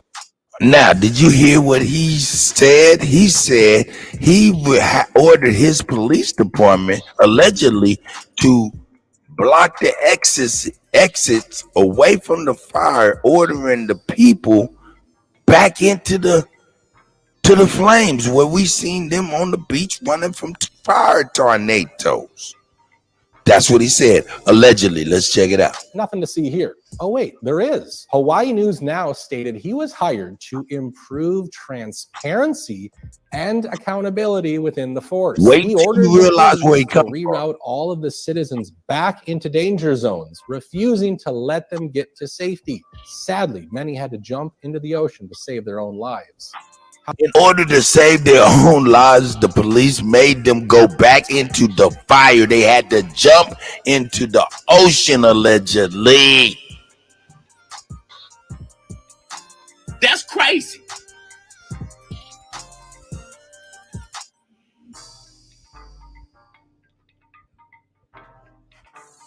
Hey, man. Hey. What, man? Yo, man, this blows me away. Man, hold up. Who is this police chief, man? He's the former police chief that was the police chief during that Las Vegas incident where a lot of people perished from the country music concert. He went from one tragedy to another tragedy like he motherfucking Benjamin Crump. Al Sharpton or somebody on some natural disaster. Oh, we don't nothing to see here, folks. Hey man, what are you running? No, go back in there. Everything's fine. Go back to your house. The roof is on fire. It's fine. It's fine. What are you talking about? Rerouting people back into a danger zone that's full of fire. How could anybody look at the policeman in the face? How could a policeman look at a person in the face and say, yeah, everything fine, going back in there? What? Allegedly. This is alleged, man, because, man, I will hope this is not true. I'm hoping that there's strands of falsehood in this shit. But judging by that motherfucker mayor's face and judging from this man saying, yeah, after 50 days, that's a month, right? A month and 20 days. Looking around. Oh, yeah, hearing what they want done. Oh, yeah, okay, month and 20 days. Man, y'all want me to do this? Give me 23% raise. They did more than that. They said, fuck that. We about to give you a 30-some% raise, 28% raise or some shit. You know what I'm saying? Knocked him over. He asked for 195,000. They gave him 200-something thousand a year. Why they do that? At the 50 days, that I don't know. It just rings funny. I'm sorry. Here we go. Let's dig deeper. He deserves attention. We need to make sure we know what he looked like. How's that for transparency? He might be in the future. He might be in the future. Some talking about there's nothing to say here, folks. Move on. Go back into the fire zone, motherfucker. Let's get it. Here he is in all of his glory. Look at his beautiful face. Look how he's over there walking the walk of shame, acting like he give a fuck. Sad. Like he's sad. He ashamed. He definitely ashamed. That's the walk of shame. He know what the fuck he did. They confronting his ass walking out the police station. How's that for transparency? Oh, hold on. That's real. Ordered the police to reroute all of. Sadly, many had to jump into the ocean to save their own lives. Check it out. How's that for transparency? Yeah. Look at this transparency right here. No comment. He came here to do that. Go figure said he came here to do that. Allegedly. Let me protect my brother too. What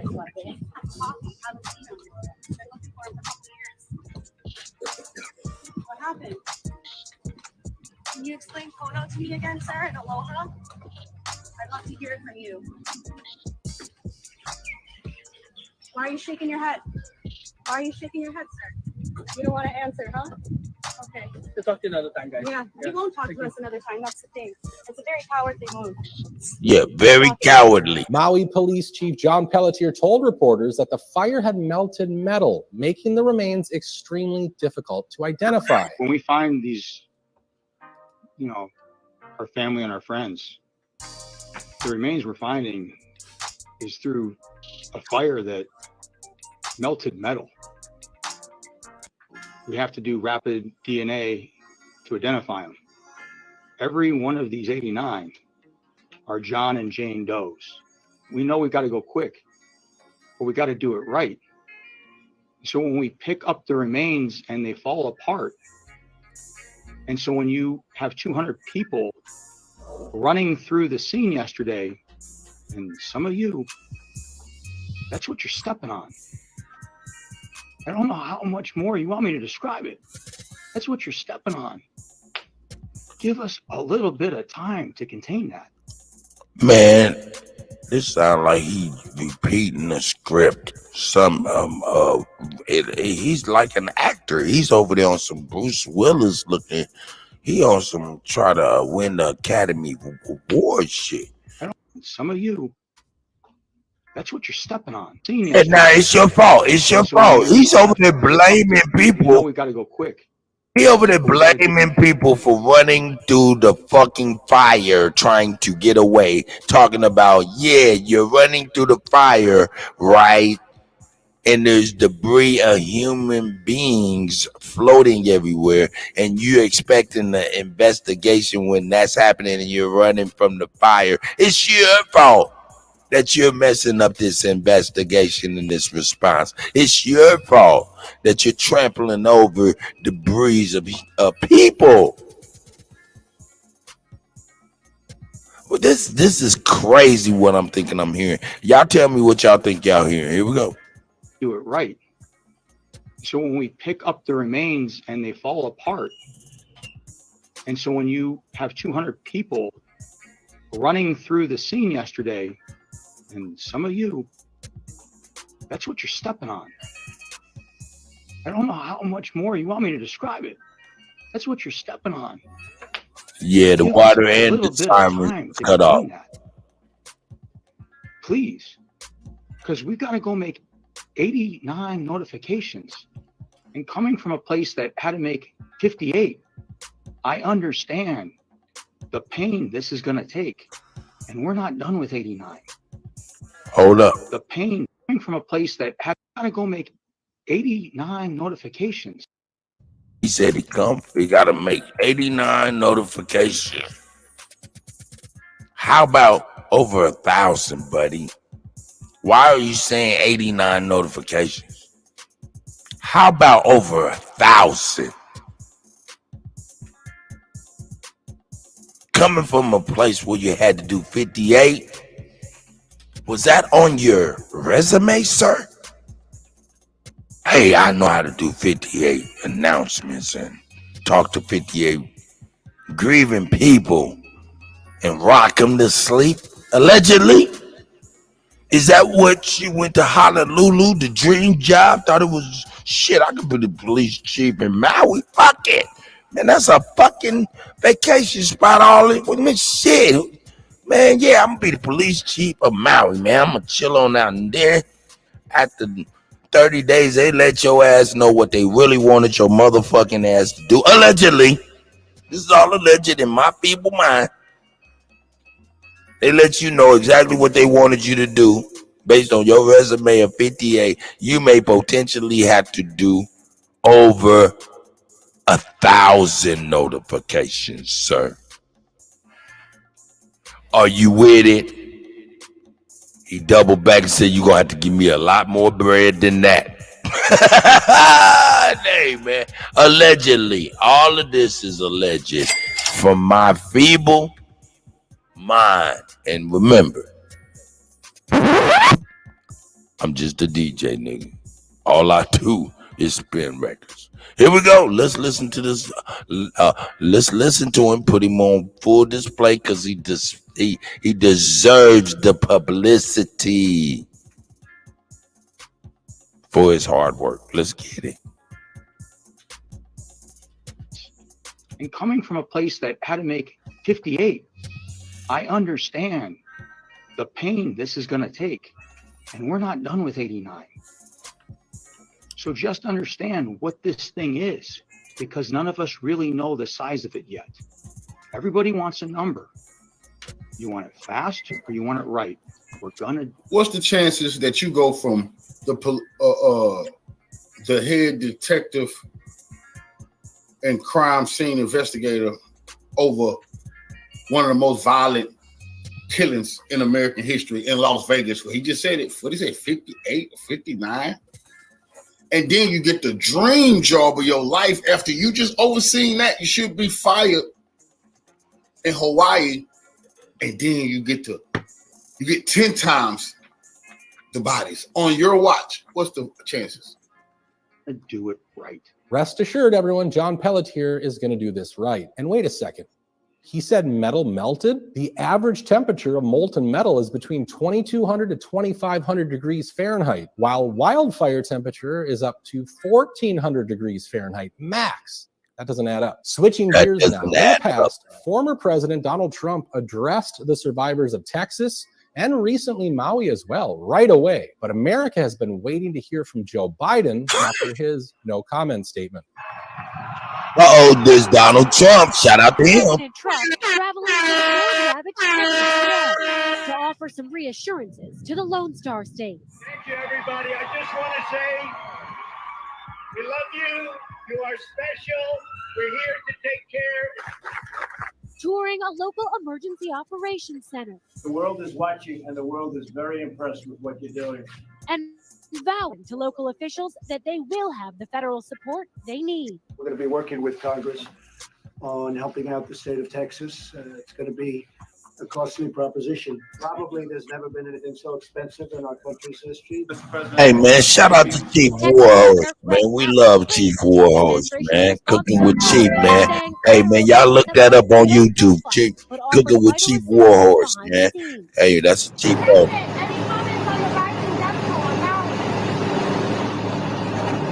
Will you come talk about the Hawaii response, Mr. President? Nothing there. Biden finally headed to Maui almost 2 weeks after wildfires devastated the island. Apparently, he needed to go on a vacation at the beach first before then heading to another vacation. You guys catch the boots out here? That's a hot town, man. Hello, everybody. We're going to jump ahead to the next spot, okay, guys? Thank you. Interviewed while on Air Force One, Biden spokesperson Olivia Dalton says Biden has been there since day one. I also just want to take a step back because I think it's important to remember that the president has been there from day one, marshaling a whole government response to this, to the wildfires. And just Glenn Greenwald said George Bush was here's the link in the really flying over New Orleans. As here's the link, man, and when you go there, subscribe to Kuttack TV, man. That's the brother. Everybody, this is the link to Kuttack. So y'all not only hasn't Biden visited Maui, twice vacation and has barely spoken on it. Kyle Becker tweeted on CNN's State of Confusion. FEMA Administrator Deanne Criswell says not to worry about Biden being absent during the Maui wildfires because he was being informed about them by text message. Meanwhile, he was doing this. Because he spent about 5 days not talking Oh, about this. shit. Look at Joe Biden. They over there, while these people are, man, going through this mess, he on the beach trying to get some rays, man. Hey, may the universal God and the ancestors had laid upon him, bestowed upon his flesh, melanoma bubbles the sizes of golf balls. Motherfucker. God damn. You talk about buyer's remorse. Man, these motherfucking Democratic motherfuckers, boy, they hang their head low than a motherfucker, man. Like Alibaba Havu say, hey man, that's your president. Here we go.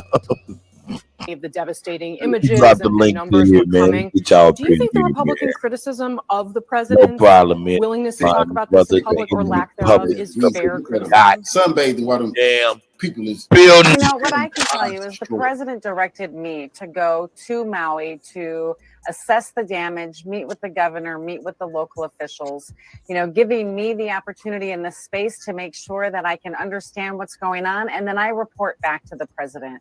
I was in complete communication with him throughout this event. Sadly, adding insult to injury to the good folks of Maui, Joe Biden actually forgot the name of the devastated island. Look at it. The Army helicopters help fire suppression and efforts on the Big Island. It wasn't the Big Island, you moron. Not the one. Not the one where you the see on television all the time. Locals are insulted and they're not happy, displaying their own personal messages to the president. Like, fuck you. Get the fuck out of here. There are a bunch of people out here. They've been here for hours. A bunch of them are protesting. They have their makeshift signs, cardboard signs. A lot of them saying, as we've been talking about, that he's too late. Some of them feel that he should have been here much earlier. Other signs that say actions speak louder than words. So hearing a lot from the people here, as well as Hawaiian flags. I don't want to compare difficulties, but we have a little sense, Jill and I, what it's like to lose a home. It was difficult. I can only imagine what it's like to lose your home. America's deadliest wildfire in over a century. And Jill and I have what's left, walk Front Street, what's left of it. We've surveyed the damage from the air as well. The devastation is overwhelming. To date, 114 dead, hundreds of people unaccounted for. I remember when I got the call, my first wife and daughter, I was a young senator. I got a call in Washington. I hadn't been sworn in yet. I wasn't old enough. And I was hiring staff. Get past this goofy ass motherfucker, man. I like this big guy. He and neighbors fought all day to Here we keep go. Russ, who lived Y'all asked. Here it is, just a little bit more, and then I'm gonna move on to where we go. Russ, who lived in his home for 40 years, said he and neighbors fought all day to keep the Y'all fire can from hit the link. spreading. Hey, Mama Chief, shout out Mama Chief. Well, shout out. And you see, this is why I feel so strongly about this Maui situation. Look, I understand. Hey man, peace that to falling lightning, man. Welcome, my brother. In the middle of a catastrophe, decisions have to be made on the spot. And even these people who are running our country and running this world, they're capable of making mistakes.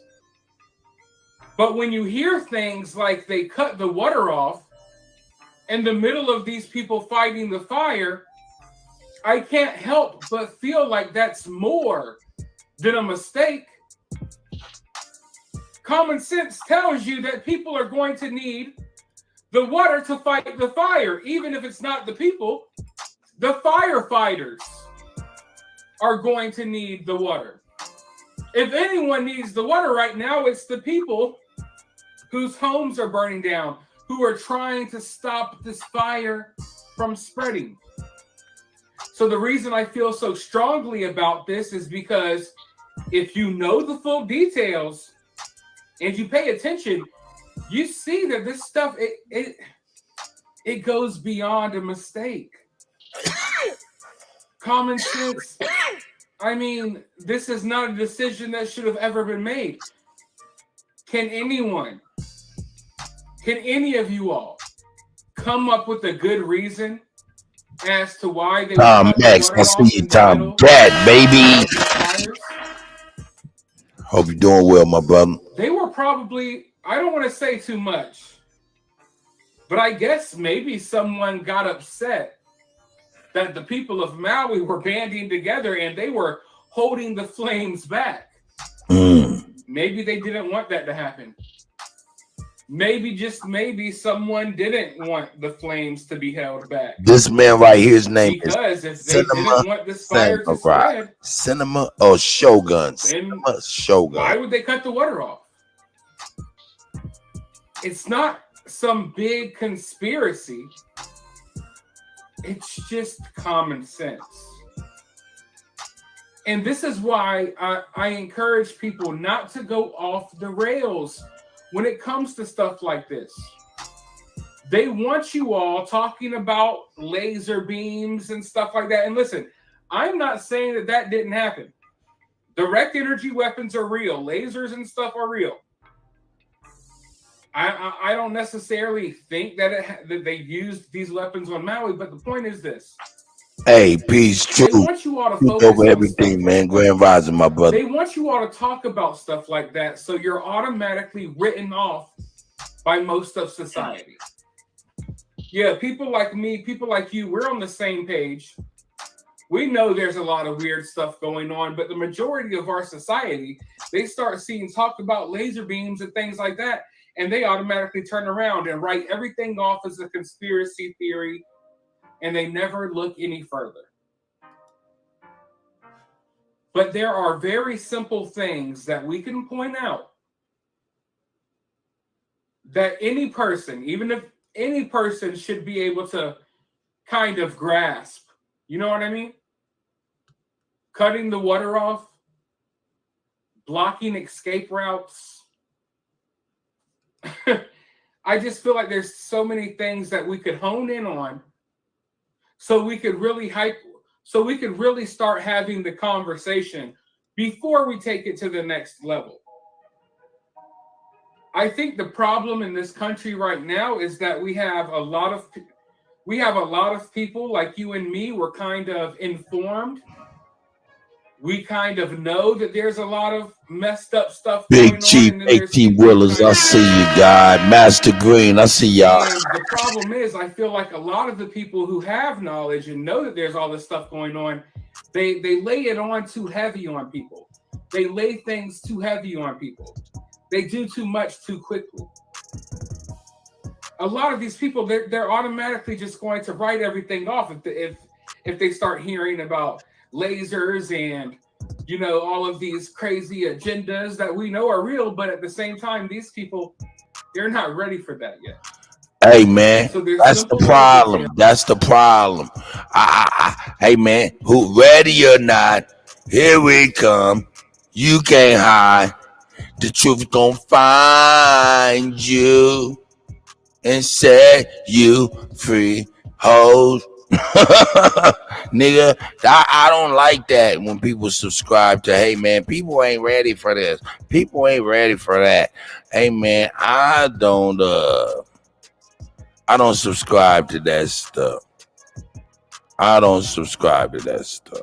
So yeah, let's get into some man, come on, man. You know, I try to bring the feminine energy, you know what I'm saying, the aspect and perspective whenever I get a chance. So shout out to the goddess Vicky Dillard. Let's see what she talking about. In fact, she talking about the people of Chicago is getting mad. Grace and peace, family.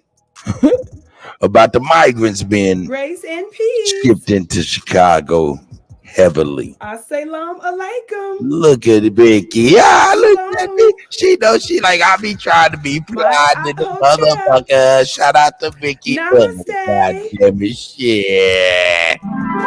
Free the land, beloved. Come on in, come on in, come Shout out on to the in. goddess, God damn My it. name is Vicky Dillard, and I'm so Let 'em pleased know. you've joined me here on Fly Nubian Queen TV.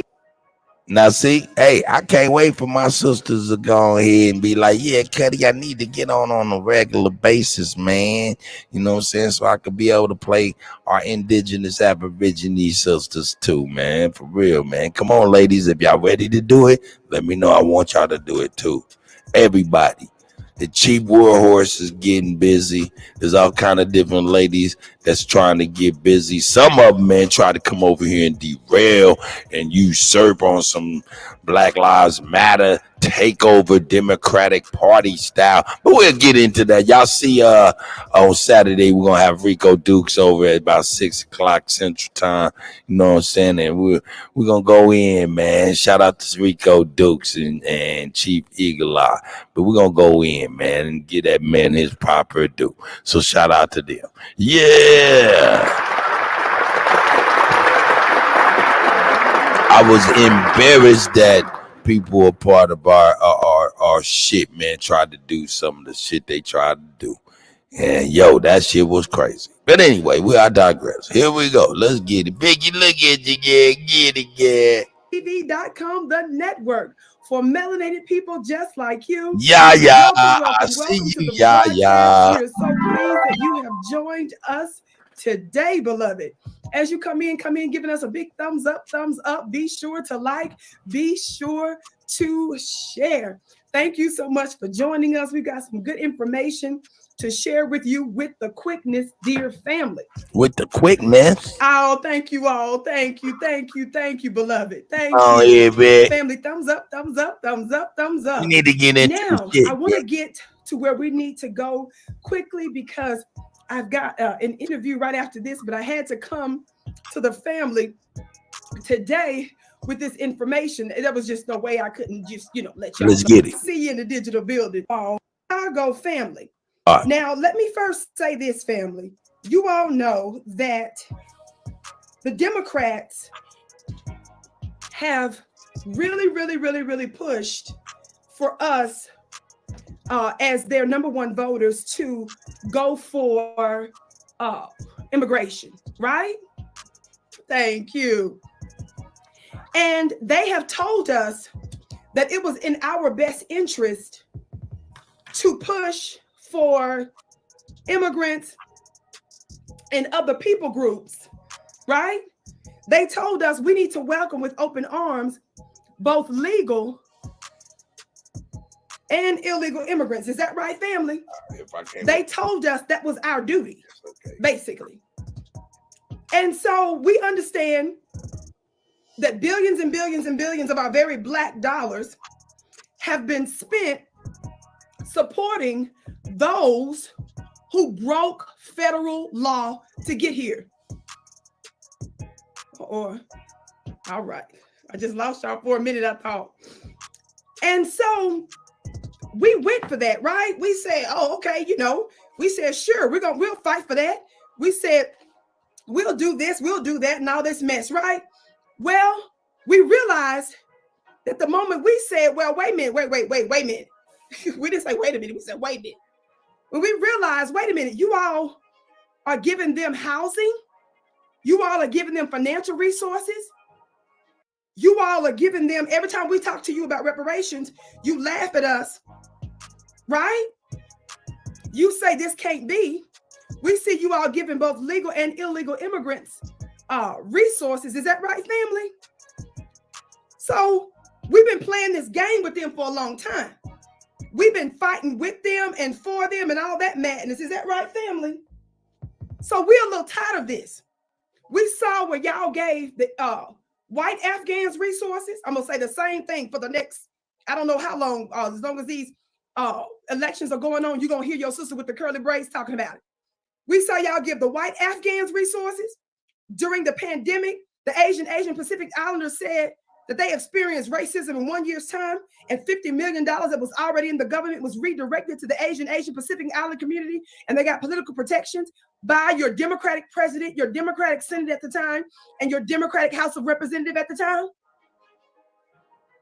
They gave resources to the white Ukrainians, the white Afghans, legal and illegal immigrants. LGBTQ folks got resources and all kinds of attention. Ukraine resources. And of course, our open enemy, white men and women, keep continuing to get all kind of loopholes and benefits that we don't. Talk black to me, somebody. Thumbs up, share, share, share. Thumbs up, share, share, share. Are y'all hearing me today? Watch this. So this is under the Copyright Act of 1976. Allowances made for purposes such as fair use, criticism, comment, news, reporting, teaching, scholarship, and research. Fair use is use permitted by copyright statute that might otherwise be infringing. Non-profit, educational, or personal use tips the balance in favor of fair use. Now, I always like to say this whenever I start my broadcast. Who is the sweetest, kindest, nicest person on the planet that fights for everybody else, that forgives their open enemy after they mow us down in our own churches before our loved ones are even buried? Who are the people that while they were still in chains, literally, we were still dealing with chattel slavery, we fought on both sides of the war for freedom? What group of people fought in the Civil War? What group of people fought in Vietnam War, the Korean War? We fought in all of their wars. Talk black to me, somebody. And then, while we were still bound and oppressed under heavy Jim Crow, couldn't use the same bathroom facilities, couldn't check out the same books, still being lynched, watch this, still being dismembered. Who was it that while we were still oppressed and in chains, went to Germany to free a certain group of people from the tyranny of who? Hitler. Somebody talk black to me. Oh, shit. Shout out to our family in the digital building, Mariam, Rod, Joyce Miller, Shauna, the Occult College, Sister Vicky. Shout out to my brother, the Dark Lord Terrain Hicks in the building. That's legend right there. Oh, Darius shit, Miller, Joyce Miller, Michelle W. Sean, Stop. Shauna Sampson, Rod. He said no cut. Quick is the hardest engineer in the game. Shout out to DJ Quick, man. I like DJ Quick, man. All of them dope. All of them. Everybody's dope. Everybody's dope.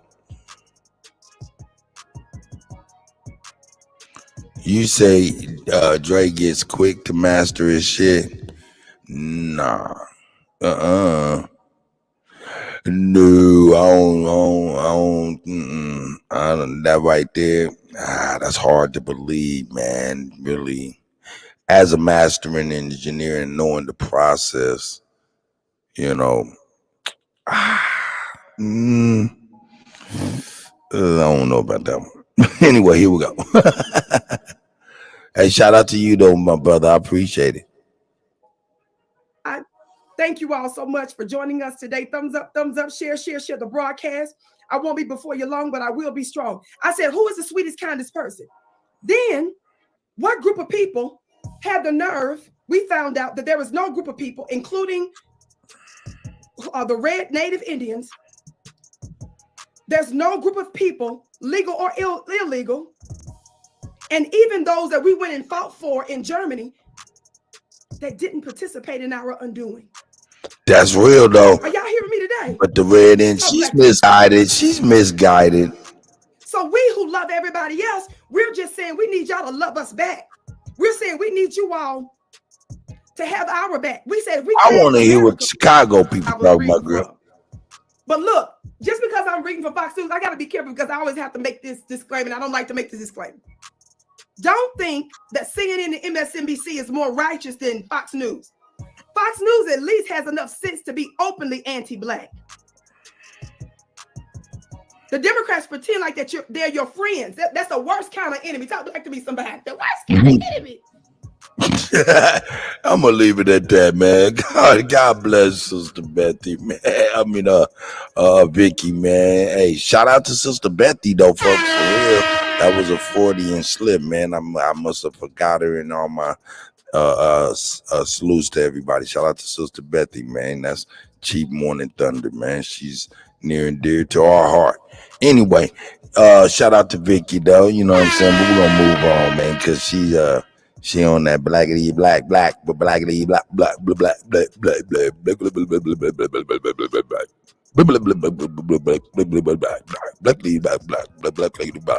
black black black black. Let's go over here, man. Y'all want to see Trump? Nah, man, we getting back into Larry Elders, man. I like that shit. That shit was dope. So Larry Elders is on some kind of press run or something, man. Is Larry Elders running for the presidency of the United States or something? Because he's on some type of press run and he is getting busy. Yo, man, shout out. You can see I'm at LAX. Hold up, man. Hold up, Larry Elders. I ain't for you to talk yet. Why? Even though I exceeded the 40,000 individual donations required, even though I signed the. There we go. Let me mute that. As you can see, man, hold up. Yeah, as you can see, I'm trying to get you to hold up. Same old, man. You know what I'm saying? Shout out to Jimmy Smith. I see you. Hold on 1 second. We're going to get on this Larry Elders. Hold on.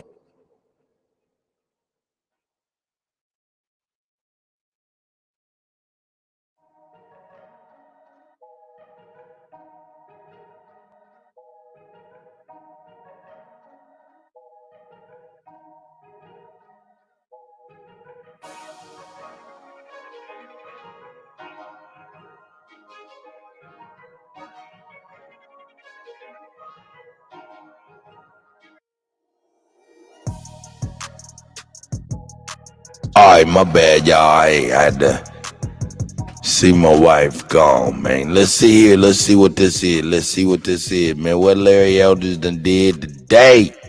LAX en route to Milwaukee. I was just informed by the RNC that I'm not qualified for the debate. Why? Oh. Even though I exceeded the 40,000 individual donations required, even though I signed the pledge to support the eventual nominee, Even though I submitted 3 polls where I was at least in 1%, I was informed that one of the polls is not eligible. It's the Rasmussen poll, even though it's the most accurate poll in predicting Ain't nothing wrong with what you're saying, man. I They like say it. it is affiliated with Donald Hold Trump. up.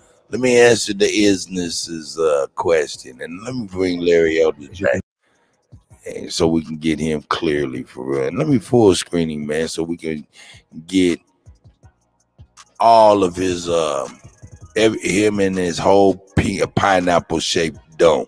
Anyway, the isness. What's wrong with what Miss Vicky Dillard was saying? I'm assuming you're asking. Nothing's wrong with it. Her perspective is valid and value. That's why I play her. But you know what I'm saying? Hey, what's wrong with her is what's wrong with a lot of people. I still present.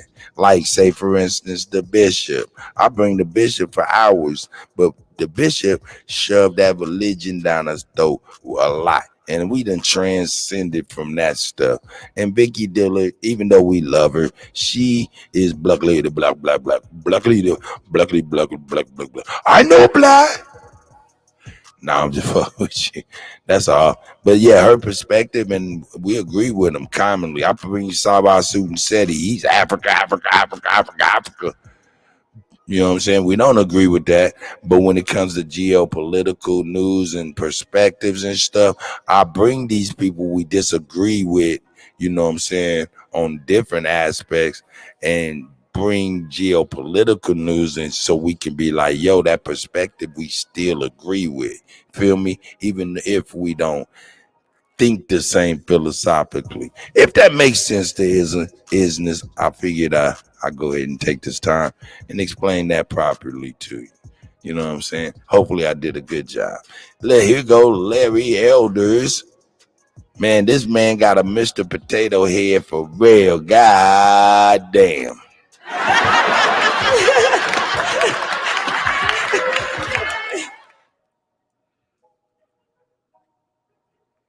So yeah. Let's get it. Well, let's see what he talking about, man. You can see I'm at LAX en route to Milwaukee. I was just informed by the RNC that I'm not qualified for the debate. Why? Even though I exceeded the 40,000 individual donations required, even though I signed the pledge to support the eventual nominee, even though I submitted 3 polls where I was at least in 1%, I was informed that one of the polls is not eligible. It's the Rasmussen poll, even though it's the most accurate poll in predicting that Donald Trump would win in 2016. They say it is affiliated with Donald Trump, and therefore it is not eligible. And I said to Ronna McDaniel, the chairwoman of the RNC, it's not affiliated with me. She said any poll affiliated with any candidate is not eligible. And no one told me that until you appreciate it. So we're filing an emergency injunction to get me up there. This is absolutely BS. One of the candidates, by the way, offered a $20 gift certificate for a $1 donation. That apparently is okay. Another one offered a free, air quotes, country western concert for a $1 donation. That apparently is okay. Another one offered a commission to prospective donors to get other prospective donors. That apparently is okay. But I did it the old-fashioned way, asking people to support me by going to LarryElder.com, and that is not okay. And now all of a sudden, I'm not eligible. It is designed, in my opinion, to make sure that Ron DeSantis is a nominee, anybody other than Trump. This is BS. I will see you in Milwaukee. Out. Wow. Look at the tricks of the Democrats on their own people. I think, yeah. Or Republicans on their own. And this shit is crazy. Oh, shit. Look at that motherfucking shirt. Hold up. Look at that shirt. That shirt is dope.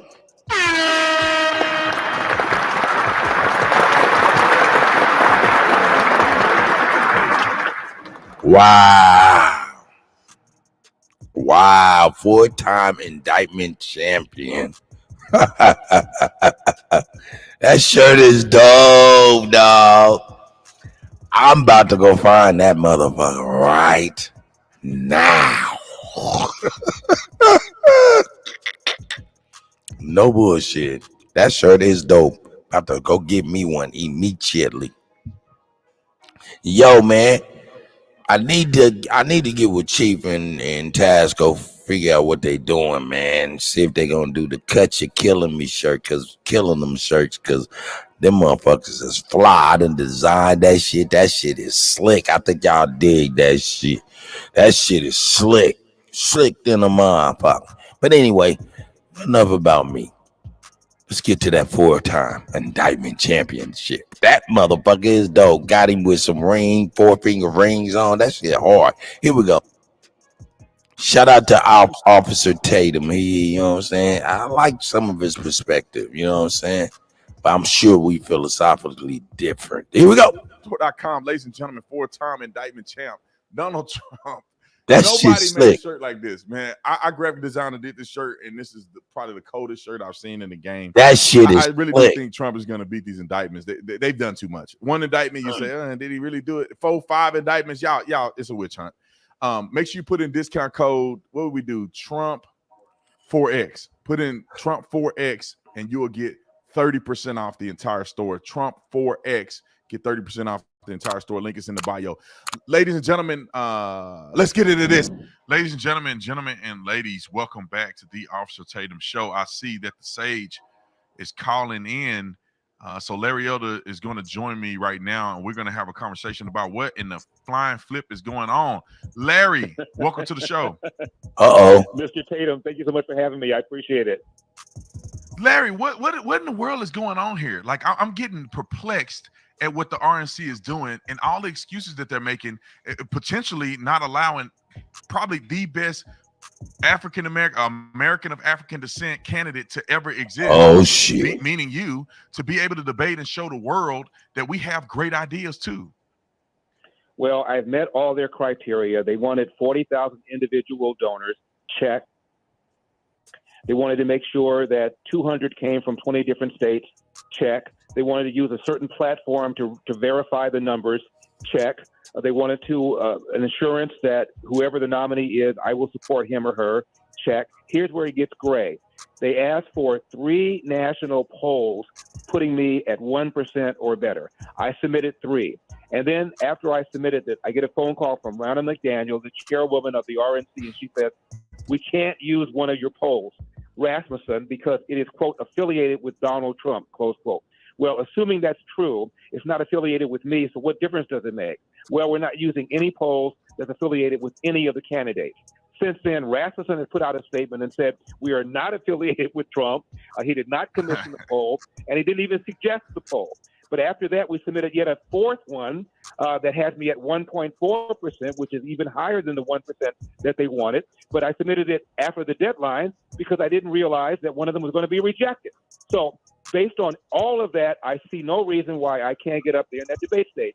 Furthermore, Brandon, I don't know what happened to Rasmussen to make Rasmussen tainted, because if you look at the Twitter feed of the RNC, they're always quoting the Rasmussen poll. And look how corrupt this thing is. I mentioned that you have 4,000 individuals. I did it the old-fashioned way by going on programs like yours and asking people to support me by going to LarryElder.com. One of them offered a $20 gift certificate. You gave a $1 donation. Another one offered a free, air quotes, country western concert if you gave a $1 donation.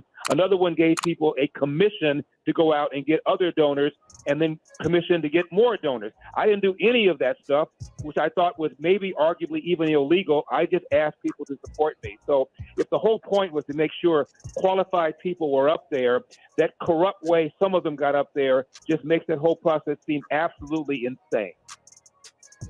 Larry, you're 1,000% right, and I hope people understand that it's not conjecture or it's not some type of hypothetical.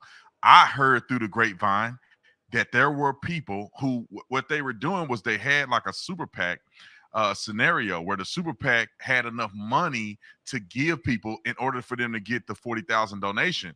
And I heard that with my own ears from somebody I will not name, but people are really doing that. And you did it the right way. And they still are trying to find an excuse. You know, this should be very simple. I call her Ronna McDonald, but Ronna McDaniel, she's supposed to be, I mean, she should be able to say, okay, let me make an exception. We weren't very clear about the Rasmussen poll. We use it all the time. Rasmussen came out with a statement. Okay, let me manually go back and look at this, and maybe we can give an exception on the deadline. I'm telling you, Larry, if they don't have you on that debate stage, the RNC is going to take a huge hit. Well, if they don't have me on the debate stage, and we're still talking with them, we're going to file an injunction to stop the whole damn thing if we're not up there. The same thing happened, as you know, Brandon, when I ran for governor. The Secretary of State claimed I didn't do all the necessary filing. I did. We had to take her to court, and I won that one. We're going to win this one as well. Trust me, Brandon, I'm going to be up there in that debate stage tomorrow. I will see you there, and I'll be talking about some stuff they don't want to talk about, which is the epidemic of fatherlessness, the lie that America is systemically racist, and the need for school choice K through 12, where you got 13 public high schools in Baltimore where 0% of the kids can do math at grade level. They're all located in the inner city, and the Democrats have the nerve to oppose school choice, even as the party elites like Barack Obama and Gavin Newsom and Joe Biden have their own kids in private schools. No one's talking about this, but I will.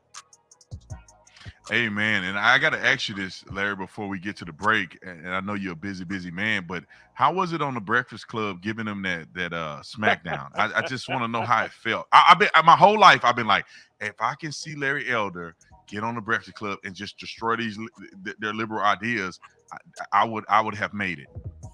Well, it's like this. There was a heavyweight fighter named Randall Tex Cobb. He went 15 rounds with Larry Holmes, and Larry Holmes hit him with everything but the kitchen sink, and the guy would not go down. He had no offense, but he could take any kind of punch there is. And when the fight was over, they asked Randall Tex Cobb if he wanted a rematch, and he said no. Larry's hands couldn't take the punishment. That's how I felt. I love it. Like kicking a puppy. These guys had no clue. They're all talking about systemic racism. And when I talked about the number one problem being fatherlessness and the crime being committed by blacks, the half of homicides in this country are black victims, almost all killed by other blacks. A young black man aged 10 to 43 is 13 times more likely to be murdered than a young white man, same demo. If it isn't fatherlessness, unless you're prepared to say black people are just genetically inclined to commit more crime, what is your analysis? And they had nothing, Brandon. They had nothing. It was a beat down like no other, Larry. I swear I've made like 4 videos already because I just picked all of the clips that you were just stomping them through the ground on, and they deserve it because we don't necessarily get the message that you are putting out there. I remember when I first heard you beat down, I forget his name, but I was on this show a couple times. Ruben, yeah, you were on the Ruben Report, Dave Right. Rubin, and you just smoked him on there to the point where he changed his whole belief system. I mean, he couldn't say sure anything. did. He thought that racism was the cause of police brutality and all of the stuff, and he had a reality check. And I'm hoping that people saw your clips on the Breakfast Club. I mean, you've been doing this for decades, but I'm hoping they saw the clip on there and people start to open their understanding. I mean, one thing, Larry, my uncles, I didn't know they were into politics whatsoever. And they like, oh man, Larry been around for a long time, man. Larry good, man. He did his thing on there. And I'm like, that's what I'm talking about. But anyway, Larry, you go ahead. I'm going to say Charlemagne tried to suggest that because I'm a conservative, I'm not really black. And I said, oh, you mean the way Joe Biden came on your show and told you if you don't support him, you ain't really black? I mean, like when Joe Biden went on there and suggested all of that, been lying about the civil rights record for decades, told you weren't black unless you voted for him over Trump, and you weren't even insulted, and he had nothing to say. Because they We sure didn't have nothing to say. They're all emotion, all talk, all bark, no bite, no legitimacy. But Larry, as we got about 40 seconds left. I mean, how can we help you, Larry? We still donate at LarryElder.com or yes, go to LarryElder.com because now I'm going to have some more legal expenses. So please, LarryElder.com. And the next debate is in September at the Reagan Library, and I've got to have even more support. They go from 1% to 3%. So I still need to have people donate to my campaign. Just go to LarryElder.com. And don't forget, I got a book coming out called As Goes California, My Mission to Rescue the Golden State and Save the Nation, about what California has turned into because it's a single-party state that Democrats have dominated for decades. Love you, Larry, man. I appreciate you coming on, stopping by. I know you're a busy man. God bless you. And ladies and gentlemen, hold the phone. I'll be back after the break. My pleasure. I'll see you in Milwaukee. Yo. Hey, that shit was fire. That shit was fire. Shout out to Officer Tatum. That shit was dope. That was a dope ass motherfucking. That was dope. Hey man, but I seen something, man. I don't know what this was. It looked crazy, so I'm gonna play it. And you see that 4-time championship Donald Trump shirt? While we was watching this shit, I was ordering mine. I had to go get that bitch. Yeah, 2X. Yeah, 2X. Gray, please. You got me. I got to be able to bump one of them. That's hot. That's hot. But anyway, enough of that shit. What was I on, man? Here we go. Let's get into what the hell they talking about this sign? What the hell they talking about, man? Some crazy stuff, I think. Hi, I'm Jeremy with DTF Superstore, and on one of our back-to-school videos, a viewer commented, is there a way to apply a DTF transfer to an actual metal sign? An example would be to create a metal emergency fire alarm evacuation sign showing the escape route to the nearest exit. The back-to-school theme made me think about fire drills in school, and the fact that each sign was custom-made for each escape route to the closest exit. Larry, that's a great idea. I like the way you think. So let's test it out. Motherfuckers over here trying to make their own signs to reroute you to some shit. Nah, man. That's crazy. That's crazy. That's crazy. But hold up, though. Let's get it, man. I gotta get it. I gotta get it. I gotta get it. We got Donald Trump. Let's speak on that, man. I want to see Donald Trump and Tuck. Let's see what's going on with him. Let's get it. Give it a chance to stop pinwheeling. It's debate night, but we're not in Milwaukee. Yes. Yeah, Mr. President, thanks for joining us. Thank you. Why aren't you at the Fox News debate? That nigga said hotel. Well, you know, a lot of people have been asking me that, and many people said you shouldn't do them, but you see the polls have come out, and I'm leading by 50 and 60 points. And some of them are at 1 and 0 and 2. And I'm saying, do I sit there for 9 or 12, whatever it's going to be, and get harassed by people that shouldn't even be running for president? Should I be doing that? At a network that isn't particularly friendly to me, frankly. You know, they were backing Ron DeSanctimonious like crazy, and now they've given up on him. I mean, it's a lost cause. It reminded me very much of 2016. You know, in 2016, I went through the same stuff and had to fight them all the way, and then they became very friendly after I won, or just about when I was winning. But I just felt it would be more appropriate not to do the debate. I don't think it's right to do it. If you're leading by 50, 60, I have one problem leading by 70 points, and I'm saying, why am I doing it? I don't know what happened. And I'm going to have like that shit just 8 people, 10 people, away. whoever made the debate. I don't know how many it is, but I'm going to have all these people screaming at me, shouting questions at me, all of which I love answering, I love doing, but it doesn't make sense to do them. So I've taken a pass, as you probably noticed. Well, I did. I'm grateful that you did. It's interesting, though, because you spent a lot of your career in television. Yeah. You had a top show in television on NBC. But you don't feel the need now running for president to do television, obviously. Do you think television is declining? Well, according to a poll that I guess we just saw, it just came out where it's down like 30, 35%. But I think they were referring to cable. I think cable's down because it's lost credibility. MSNBC, or as they say, MSDNC, is so bad. It's so wrong what they write and what they do and what they say. It's, you know, it's fake news, as I said. I think I came up with that term. I hope I did, because it's a good one. It's not tough enough anymore. It's corrupt news. You know, really what you do is call it corrupt news, but somehow that doesn't play as nicely, but it is corrupt news. So you have MSNBC and you have CNN, who's absolutely doing no ratings at all. I mean, they're dead. But they're doing none because they don't have credibility. They really don't have credibility. Fox is way down, as you know. And the good old days are long ago. I will say this, it could come back, but they just don't have a lot of credibility. Tucker, you know that perhaps better than anybody. I think it was a terrible move getting rid of you. You were number one on television, and all of a sudden we're doing this interview, but we'll get bigger ratings using this crazy forum that you're using than probably the debate or competition. When you say there are people on stage who shouldn't be running for president, who do you mean? Well, I don't want to really use names, but it wouldn't matter too much. A guy like, I call him Ada Hutchinson. It's Asa, but I call him Ada. Why do you call him Ada? I could tell you, but I don't want to get myself in a little trouble. But he's weak and pathetic, and he was, I never understood the guy, never knew him. He was the governor of Arkansas, not a very popular guy. I don't know how but that state is such a great state. The people are so incredible in that state, and they love me and I love them. How does this guy get elected governor of Arkansas? But he's nasty always and has been. A guy like Chris Christie, the guy left with a 8%, think of it, 8% approval rating in New Jersey. Now he's running for president. And he runs solely on the basis, oh, let's get Trump. He's like a savage maniac. He's like a lunatic.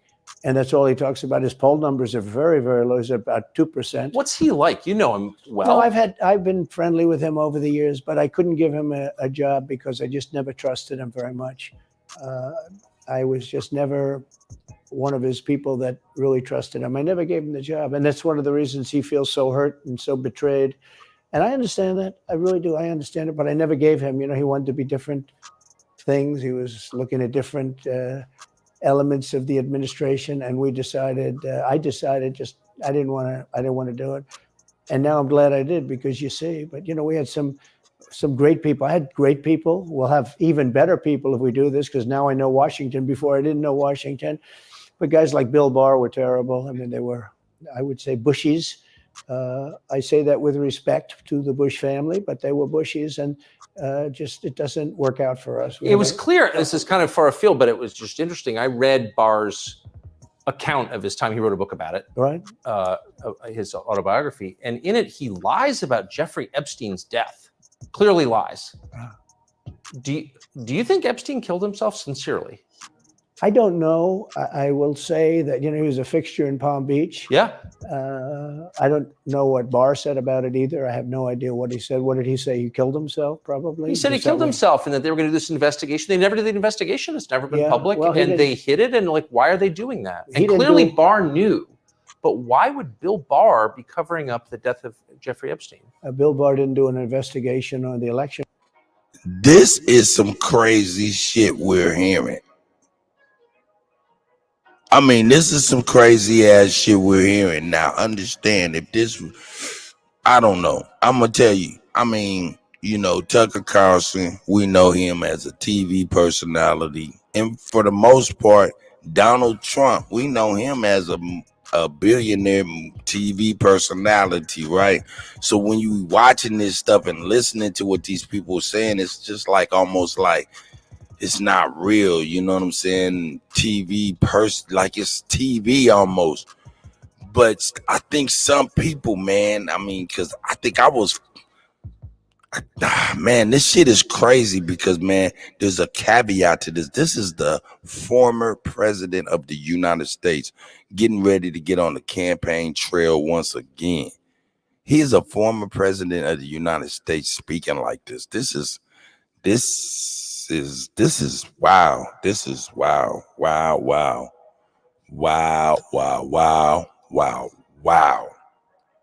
Fraud either. Okay. He said he did, and he pretended he did, but he didn't. McSwain, the U.S. attorney in Pennsylvania, Philadelphia, said Barr just wouldn't let him do it. It was crazy. Barr became so petrified, so frightened of being impeached. They were going to impeach him. I don't know if you remember it. Yeah. It's not a big moment in history. But they said, we're going to impeach. They play a much rougher game, the left, the lunatics. And they were going to impeach Bill Barr, and he was petrified. Now, how do you not get impeached? Don't do any of this stuff. But he didn't do the job there. I don't know what he did with Epstein, but possibly he didn't. Do you think it's possible that Epstein was killed? Oh, sure, it's possible. I mean, I don't really believe. I think he probably committed suicide. He had a life with, beautiful homes and beautiful everything, and he all of a sudden he's incarcerated and not doing very well. I would say that he did, but there are those people. There are many people. I think you're one of them, right? But a lot of people think that he was killed. He knew a lot on a lot of people. He was killed. This is crazy. I think the closer you look, I'm not a conspiracy person at all. I believe everything I wow. But yeah, the closer you look into it, I mean, the Attorney General of the United States, your Attorney General, clearly lied about the Epstein death. Yeah, And he was. Why? He was certainly. It wasn't well done. They had no cameras. They had no anything. Everybody was sleeping, and a case could be made. Look, I'm not going to get involved in it, but I can tell you a case could be made either way. But it certainly wasn't the most well-run place. So the reason I'm asking you is I'm looking at the trajectory since 2015 when you got into politics, for real, and then won.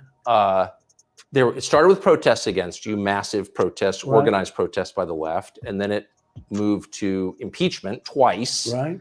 And now indictment. I mean, the next stage is violence. Are you worried that they're going to try and kill you? Why wouldn't they try and kill you? Honestly, they're savage animals. They are people that are sick, really sick. You have great people in the Democrat Party. You have great people that are Democrats. Most of the people in our country are fantastic, and I'm representing everybody. I'm not just Republicans or conservatives. I represent everybody. I'm the president of everybody.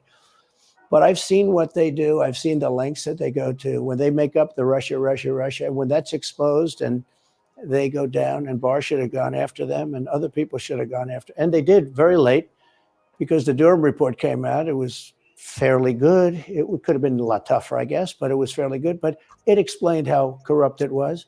I'll tell you who did a great job was the Inspector General Horowitz. He did a phenomenal report. You didn't have to go to Durham. He did it on Comey and on, I guess, McCabe and some others. And it was a vicious, it was basically a true report, how bad they are.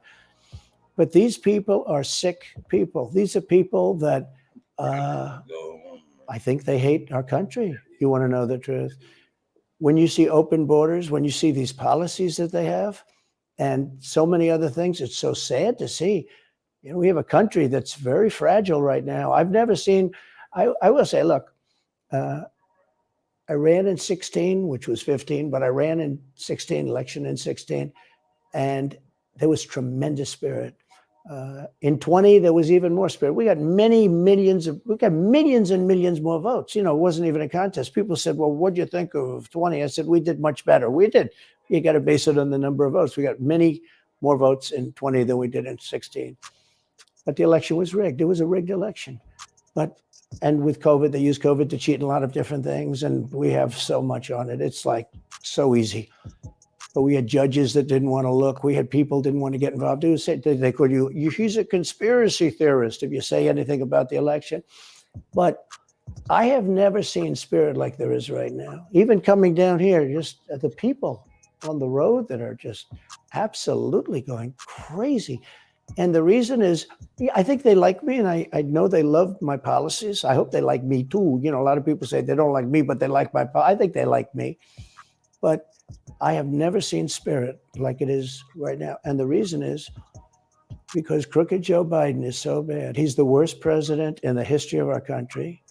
I don't think he's going to make it to the gate, but you never know. But he's a corrupt person, so corrupt that I took the name off Hillary. I don't do two people at one time. I took the crooked Hillary and I retired the name. That was a good day for her. I bet she was very happy. And I used it for Joe because it's crooked Joe. But Joe is really... But you don't think he's going to make it to November of 2024? Well, I think he's worse mentally than he is physically. And physically, he's not exactly a triathlete or any kind of an athlete. You look at him, he can't walk to the helicopter. He walks. He can't lift his feet out of the grass. It's only 2 inches at the White House, right? It's not a lot. But you watch him, and it looks like he's walking on toothpicks. And then you see him on the beach where he can't lift a chair. Those chairs are meant to be light, right? They're like 2 ounces. You lift them up. He can't lift the chair. He can't walk to the chair. And I don't know what they're doing with the beach. This beach is seeming to play a big role, but they love pictures of him on the beach. I think it looks terrible on the beach. It looks terrible on the beach. Skinny legs. Well, he can't walk through the sand. Sand is not that easy to walk through, but when he walks through it, he can't walk through the sand. And there's somebody in there that thinks he looks fabulous at the beach. I think he looks horrible at the beach. Plus, the beach doesn't represent what a president's supposed to be doing. You're supposed to be working. You're supposed to be getting us out of that horrible, horrible war that we're very much involved in with Russia and Ukraine. You could do that. You could do that very easily. I believe you could do that I don't believe he could do it because he's just incompetent. But that's a war that should end immediately, not because of one side or the other, because hundreds of thousands of people are being killed. Can you imagine you're in an apartment house and rockets are going into that building and blowing it up and knocking it down? And who can, why should anybody, human beings, these are human, whether they're Russian or Ukrainian or whatever they are, it's got to be stopped. And it can be stopped very easily. This It is would have never crazy. started. If I were president, it would have never started. So back to Biden, I'm interested. So you think he's failing? He obviously is failing. I think it's clear to everybody. But that would make Kamala Harris the candidate? Well, not really. I mean, I guess they'd have maybe a free-for-all. A lot of people say she has to remain for certain reasons, the candidate. She has to. I don't think that's true, actually. I don't think that other people would stand for it. She has some bad moments. Her moments are almost as bad as his. I think his are worse, actually. Yeah. But She seems pretty senile, too. she speaks in rhyme. It's weird. It's weird. But she has bad moments. And in rhyme? What do you? Well, the way she talks, the bus will go here and then the bus will go there because that's what buses do. And it's weird. The whole thing is weird. This is not a president of the United States future. And This is crazy. I think they probably Yeah. have some kind of a On your primary. business, and this is other people will crazy. get involved. Newsom, right? I mean, Could be. I mean, I always got along well with him, believe it or not. But could be him, could be somebody else. He's got a big load on his shoulders because you look at California, what's happened. But I don't know if the American people really, the people that vote for him, I don't even know if they care. You look at so many of the things that are going on, and people don't seem to be. In the old days, if you had a bad record, it meant a lot. Today, if you have a bad record, it doesn't really mean anything. He looks good. He's a nice-looking guy, speaks well. But Biden, every time you watch him talking, it's like he's walking on eggs. You're waiting for him to collapse. And he almost always does.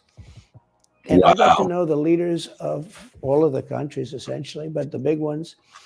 And the bigger, the tougher the leader. It's like sort of, I guess maybe that's the way it's supposed to be. But I got to know President Xi of China and Putin and Kim Jong-un, North Korea. Did a great job with North Korea, kept us out of a nuclear war. We would have 40,000 dead soldiers right now. They'd drop a nuke right on top of the military base. But we have 40,000 soldiers over there. And I did great. I got along with him great. That's a positive. The press said, he said nice things about Kim Jong-un. I also said horrible things at the beginning. Horrible enough that he wanted to talk. And we talked and we met in Singapore. We met actually twice. And we had unbelievable meetings. I know him very well. We were in great shape with him. What do you think he and Xi and Putin think of Biden? I think they can't believe it. I think they probably say this is some kind of a system. They had great respect for our country. They respected me. They had great respect for our country when I was there. Every one of them. Look, if you go to North Korea, you take a look at what happened. The Olympics was dead. South Korea spent billions on the Olympics. Nobody was going to go. They didn't want to get blown up. They called me and they said, we are going to let the Olympics proceed. This is North Korea. I said, you should go into the Olympics. Put your athletes in. What you talking about is about California. I don't know what you're talking about. Sis. But they went in. Come on. And they actually Come on. participated. And within about hit the 2 link. days, the entire thing was sold out. And if it wasn't me, that would have never happened. But I got along very well with him. That's a positive thing. He does have massive nuclear power, by the way. And if Hillary would have gotten in, or if the Obama thought process continued, it would have been a nuclear war, absolutely, with North Korea. He was expecting to go into a war, and it would have been a nuclear war. So do you think the rest of the world looks on at Biden and thinks someone else has got to be running the government? Well, somebody else has to be. I don't think he's capable of doing anything. Look, when I debated him, I said, how come, and this was in front of probably not a friend of yours, Chris Wallace. He was the moderator. Not a friend. I said, why is it? He wants to be Mike, but he doesn't have the talent. It's one of those bitchy little man. He wanted to be his father, but he didn't have the talent of his father. Was great. His father, little fussy man. His father interviewed me in 60 Minutes. It was actually a 10. Can you believe it? I totally like his father had talent, at least. I may have been the only guy that he gave a good 60 Minutes. So he was His father was tough. He was great, though. He was great at what he did. But Chris Wallace was so upset. He was guarding this guy who wouldn't do a show, by the way. He wouldn't do. I figured I didn't mind Chris Wallace because Biden wouldn't do a show. And it was very obvious. You know, he kept asking him and asking, but he wouldn't do the show. So I figured he's got to like me. But he came from a different planet. But remember when I asked the question, why is it that the mayor of Moscow's wife is allowed to give you $3.5 million? Don't forget, that was brought up. Now it's brought up all the time, but that was brought up by me long before anyone ever heard of it. I said, the mayor of Moscow's wife giving you $3.5 million. What did you do to deserve $3.5 million? To Biden. And Chris Wallace said, this has nothing to do with the debate. I mean, he got in the way of the question. No, it was crazy. And I said, well, wait a minute. He got $3.5 million from the mayor of Moscow's wife. Now, people forget that, but if you go back and take a look, you will see. And Chris Wallace didn't want me to ask that question. I said, I think it's a very appropriate question. It turned out to be much more appropriate than people thought. Amazing. So do you have a preference in, assuming you're the Republican nominee and all goes as you plan it to go, do you have a preference in who you run against? In many ways, I'd love to run against him because his record's so bad. You know, it's still horrible when you look at inflation and everything else, but others also have very bad records. I mean, California's a bad record. So, you know, should it be Gavin or should it be somebody else?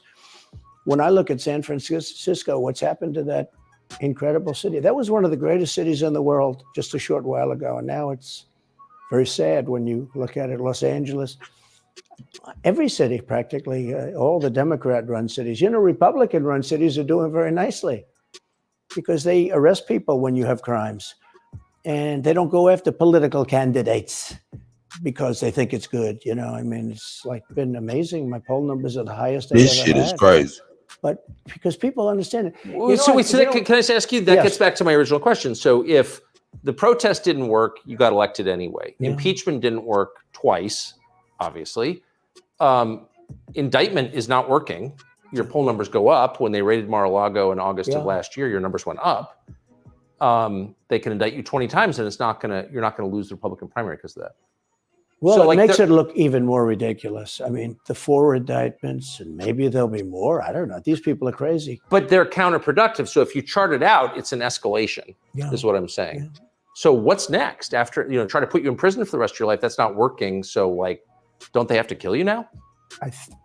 I think the people of our country don't get. This is a crazy ass conversation, man. God damn it.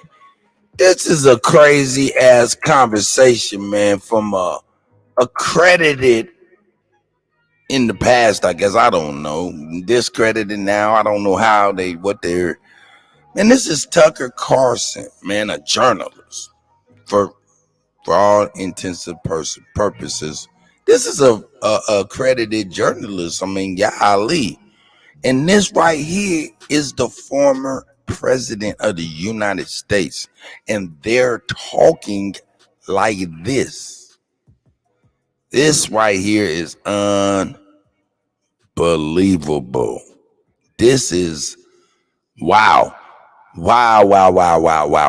And what did he say? He was talking about they got to do something to him. Hold on, man. Hold on. He asked him crazy ass questions. It makes it look even more ridiculous. And you're not gonna lose the Republican primary because of that. Well, so they can indict you 20 times and you're not gonna lose the Republican primary because of that. Well, so it makes it look even more ridiculous. I mean, the 4 indictments, and maybe there'll be more. I don't know. These people are crazy. But they're counterproductive. So if you chart it out, it's an escalation, is what I'm saying. Yeah. So what's next after, try to put you in prison for the rest of your life? That's not working. So like, don't they have to kill you now? What? Wow. This is what they're talking, man, and given the history of this country, whoa, this is crazy, man. This is crazy to me. This is crazy to me. I can't even believe they're even. This is crazy. This is crazy.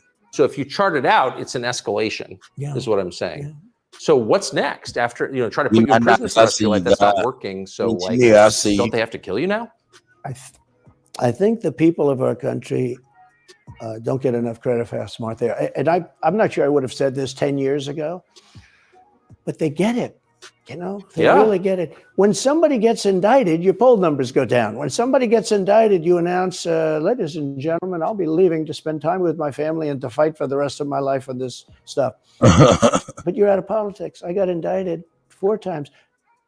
All trivia, nonsense, bullshit. It's all bullshit.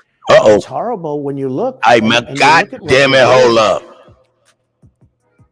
Hey, man, outside of Rico Dukes, man, because he just like us, you know what I'm saying? For real, for real. But, man, God damn it, man. I mean, come on, man. This is a president saying, I mean, he's calling bullshit. Literally, he's saying bullshit. Bullshit.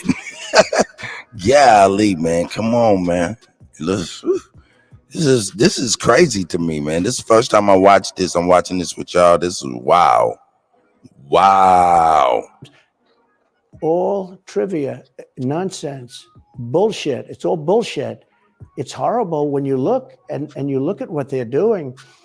The boxes hoax. I'm covered by the presidential. Thanks, Miss Lolita. I appreciate you, sis. He's not covered, and he's got 25 times the number of boxes. And he's got them stored in Chinatown. He's got them stored in a flimsy garage underneath his Corvette. At Penn. And by the way, at Penn, he gets millions of dollars. China pays this guy millions of dollars. See, I think he's the most corrupt president we've ever had. And he also has the distinction of being the most incompetent. Art, man, that shirt is both. I mean, everything. He's both incompetent and corrupt. So I actually believe he's compromised because China knows so much about him. They know where the money comes from. They know where it is, who paid it, and they probably paid it. Well, they do pay Penn. And he gets $1 million. I think it takes $999,000 because keeps it a little bit under $1 million, like by $1. But A1, shout out to the ways, guy, he's a Manchurian A1. candidate. We have a Manchurian candidate, and he's afraid to tell Russia to get out of Fab Cuba. A1 He's out afraid there, to tell out there in China the to get field. out Shout of out to Cuba. the God, He's afraid. man. China now is building. Think of this. China's building military installations in Cuba. The Cuban population of Miami is not too happy because they're never going to be able to go back. And you don't even hear about it. And the word. Hey, McCray, I'm in the same exact boat. I never voted in my life. That's why I don't really do too much complaining, for real, for real. You know what I'm saying? Because, you get what if you don't participate, you know what I'm saying? If your vote count, you know what I'm saying? I just thought, man, my little punk ass vote ain't gonna never count. Anyway, that's my warped ass thinking. But anyway, man, I fucks with Trump, man, and I'm not gonna I'm gonna vote. For the first time in my life, I'm voting, you know what I'm saying? I'm definitely gonna be, it's between Rico and Trump or something, you know what I'm saying? For real, for real. So I'm voting just to have that experience and at least be able to say I did it to see if my little punk ass vote will work. And I guess honor those who died. I guess so-called died for the honor or whatever. Who knows? I don't know. Shit, yeah, I don't know. Anyway, hey man, this shit crazy though. First culprit is the press, the media, because normally, when I first heard that China's building installations in Cuba, and installations means military installations. Okay, they said just some communication. They did that on the islands with Japan. They took the island, they started this massive construction, and they told everybody, including the Japanese have to be very careful. They told everybody that this is a housing development. They're going to build a housing development. From there, I see. And I said, how come the runway is 20,000 feet long? Private jets need 4,000 feet. Of the great they don't need 20,000 feet. Shy the big out. ones need 20,000 Y'all feet. brothers. They don't even need 20. And I looked at the runway. I said, that's the largest runway ever built, both in width and length, for housing development. There's nobody that has a plane that big that you would have a runway that's Why that's is for China testing. allowed to conduct imperialism in our hemisphere? Well, yeah, and it's far beyond Cuba. It's all over South America. Yeah, in the Caribbean. So we built a thing called the Panama Canal. We lost 35,000 people to the mosquito, malaria. Yeah. We lost 35,000 I gotta people. go find my We phone. lost Be right back. Let me find 35,000 my people phone. because of the mosquito. Vicious. They had to build under nets. It was one of the true great wonders of the world. As he said, one of the 9 wonders of the world. No, it was one of the 7. It happened a little while ago, It says 9 wonders of the world. You could make 9 wonders. He would have been better off if he stuck with the 9 and just said, yeah, I think it's 9. But this is one of the true 7 wonders of the world. And you take a look at the Panama Canal. It was such an incredible engineering marvel. We sold it under Jimmy Carter. We sold it to Panama for $1. The following day, they quadrupled the amount of money that ships had to pay to get across. They didn't lose one ship. And now they've made it much bigger, and now they've widened it. They've doubled it, right? They've more than doubled it. And it's one of the most profitable things. Any time it's just incredible, right? We gave it away for $1. China now controls it. They actually control the Panama Canal. They run it, they control it. And we shouldn't let that happen. And we can't let China be in Cuba. And they'll get out. If I'm president, they'll get out. Because I had a very good relationship with President Xi, but he respected this country. He respected me. And he'll get out. And we can't let them run the Panama Canal. We built the Panama Canal. Should have never been given to Panama. We should have had it. But we gave it for $1. Think of it. They quadrupled. In one day, they lifted the fees, which are, pretty big, for these massive ships to go through, right? Rather than going around the Cape and through all the tremendous storms, such beauty, it's beautiful stuff. But you didn't want to get caught in those storms. Those were storms that wiped out the biggest ships. And we go through the Panama Canal, we built it, and we gave it away for $1. Think of that. How stupid are we? We have done the stupidest things in this country. And now we have a president that can't put 2 sentences together, can't speak, can't walk, can't talk. I don't think he gets to the starting gate, but these people do miracles. I mean, he ran out of his basement, and you got away with that one because of COVID, so he sort of got away with it. They cheated on the election. But you have people that are very smart, but they're fascists and they're radical left lunatics, and they're destroying our country with the all-electric cars and the windmills all over the place, which, by the way, don't work. And they're most of them made in China. For the most part, they're made in China. Germany a little bit, but China. But you look at what's happening to our country, even no voter ID. I mean, why don't they want voter ID? There's only one reason they don't want voter ID, because they want to cheat. I mean, who doesn't want, the Democrat convention, the last one, they had voter ID that was this big. It looked like a prison card, this big on their chest. You walked in, they had your picture, your fingerprint. They had everything. The most incredible voter ID I've ever seen. That was to get into the Democrat National Convention. But to get into vote, if you buy groceries, if you buy practically anything now, you have ID on a card, credit cards or otherwise. But don't you think it's racist to have to show your ID? Well, they probably say that. They use anything not to show ID, because voter ID is pretty simple. And we could go back, and we should go back to all paper ballots, voter ID, same-day voting. France did it. France had mail-in ballots, and it was terrible. Anytime you have mail-in ballots, you're going to have massive cheating on your elections. Anytime, but not just the presidential election. Anytime you have... Isn't that the whole point of them? So yeah. you can Oh, cheat? yeah, sure. It's their whole point. That's their whole point. They want to cheat. Yeah. They have to cheat because their policies are so bad that if they didn't cheat, they couldn't get elected. Who wants open borders? Who wants high taxes? Who wants high interest rates? Who wants to not be able to use a gas stove or have to drive an electric car, which, you have a 4-hour drive, but the car only goes an hour and a half. So you have to charge it. The happiest moment for somebody in an electric car is the first 10 minutes. In other words, you get it charged, and now for 10 minutes.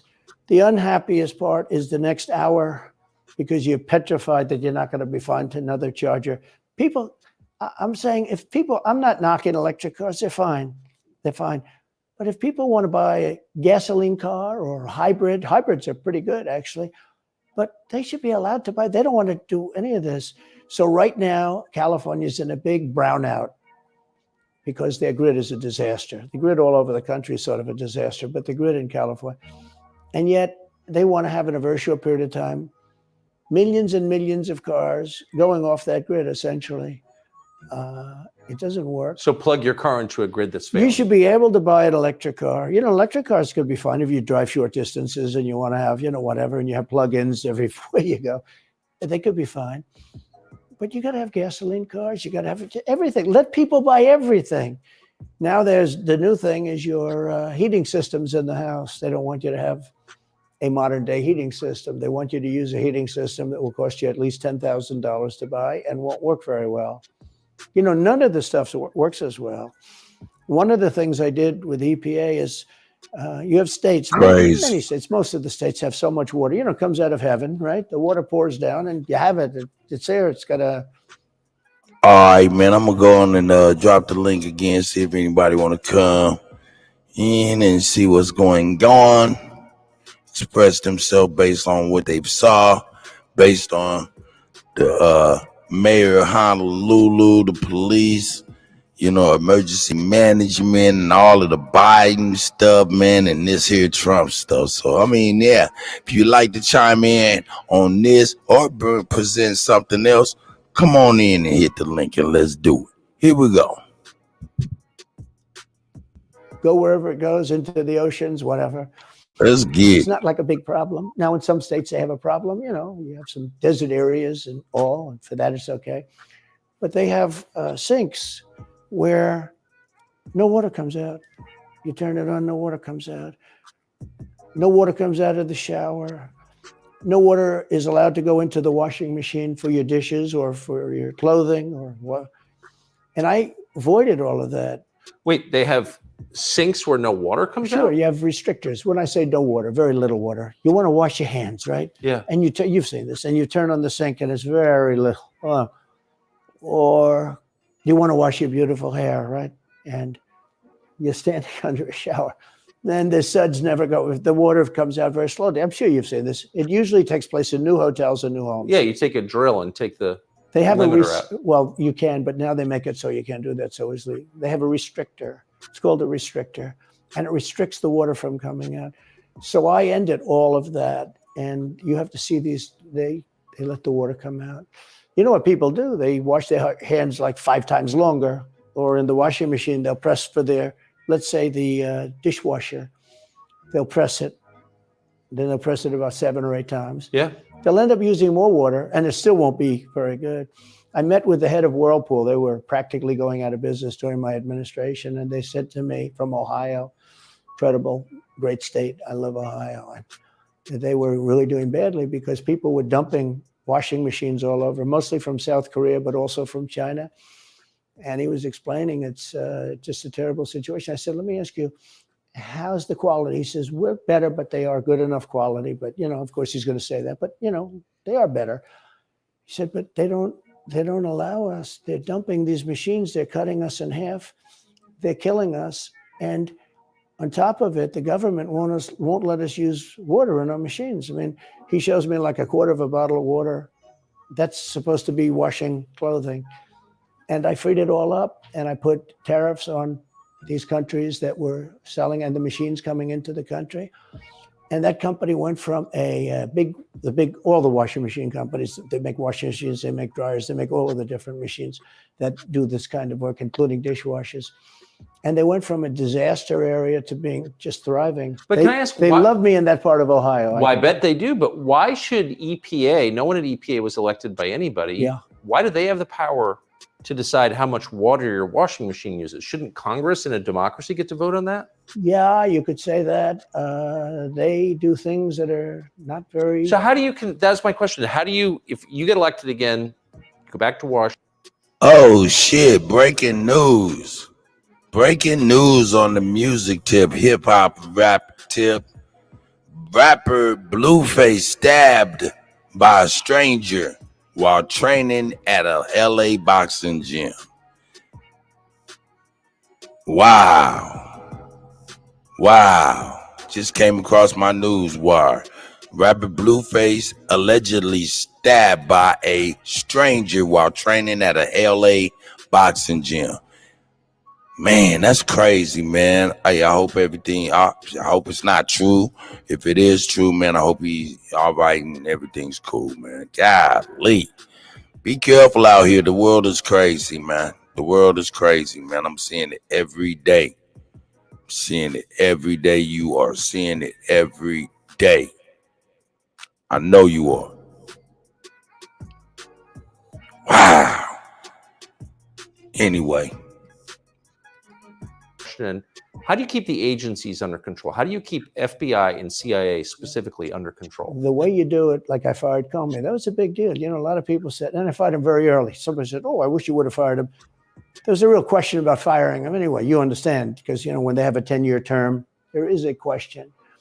I fired Comey. That was a great thing. If I didn't fire Comey, maybe I wouldn't be talking to you, or I'd be talking to you about real estate or something else other than politics, right? That was a coup, in my opinion. That was a very sick deal. That was the insurance policy. You remember the insurance policy? Oh, she's going to win, darling. She's going to win.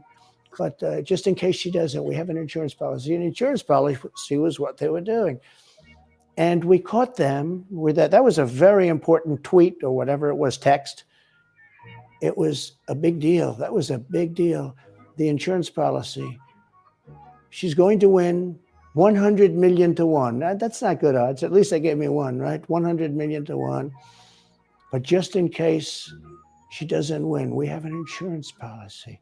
And everybody said, that's strange. That's strange. But we caught all that because I fired Comey. Because when I fired Comey, it was like throwing a rock into a hornet's nest, into a nest of bees, and the place went crazy. So when you were president, are you confident that you knew everything, say, CIA was doing around the world? No, I'm not. It's a very interesting group of people. I had very good relationships, I thought, but I was a little surprised when I got out that, you know, things go on. Look, it's... What were you surprised by? I was surprised. I think it's some of the people. I was surprised that there was... I had a group of people. Look, we killed many, using the CIA, I have to say this, very bad actors. We were very good at it. You look at Soleimani, you look at al-Baghdadi, bigger than Osama bin Laden. I mean, Osama bin Laden, but al-Baghdadi did ISIS, and he was rebuilding ISIS very strongly. And that was the CIA that did that? That was really us that did that. Yeah. That was really us that did that. And Soleimani was us that did that, not so much CIA. But we did some very good work with the CIA. But I started, you know, when I looked at the 51 intelligence agents saying that was the laptop from hell was Russia disinformation, when I took a look at that, I said, that's a horrible thing. They knew it wasn't. They knew it was not. And by the way, you're talking about cheating on the election. McLaughlin and Fabrizio, great pollsters, they said a thing like that plus other things meant anywhere from 10 to 17% of the vote would change. Whatever happened to Mike Pence? You've always been nice to Pence. I've never heard you criticize Pence. You've defended him in public many, many times. He's out there attacking you. What is that? So Mike wants to run for president. You got to understand, in my opinion, Mike Pence had the absolute right to send the votes back to the legislatures. The Democrats and everybody said, you don't have the right. In other words, what I said, is he a human conveyor belt? You mean if he finds fraud in Pennsylvania, in Georgia, in any of these states, Arizona, he has to send them to Mitch McConnell, right? That's right, sir. Well, if he finds fraud, he has to? Yes, sir. I said, so he's a conveyor belt. Boom, put him in. I said, I don't agree with that. And we had some lawyers, not all, we had some lawyers that said, no, you do have the right to send them back to the legislatures to be rechecked. Because if you looked at what went on in Wisconsin, who, by the way, now agree with me, Wisconsin has been virtually, other than the fact they're not allowed to do anything statutorily. This is crazy, DKG sounds. This is crazy. What they found is incredible. I mean, we won Wisconsin. I see you. But Mike Pence had the right, in my opinion, to send him back. Do you ever talk to him now? No, I haven't spoken to him in a long time. I was very disappointed in him. I didn't want to do what Thomas Jefferson did. Thomas Jefferson, it was Georgia. And it was, hear ye, hear ye, the great state of Georgia is not capable or allowed to tabulate their votes. And Thomas Jefferson, who was the vice president, said, is Georgia sure that they cannot tabulate? Nah, that was somebody else. Sure.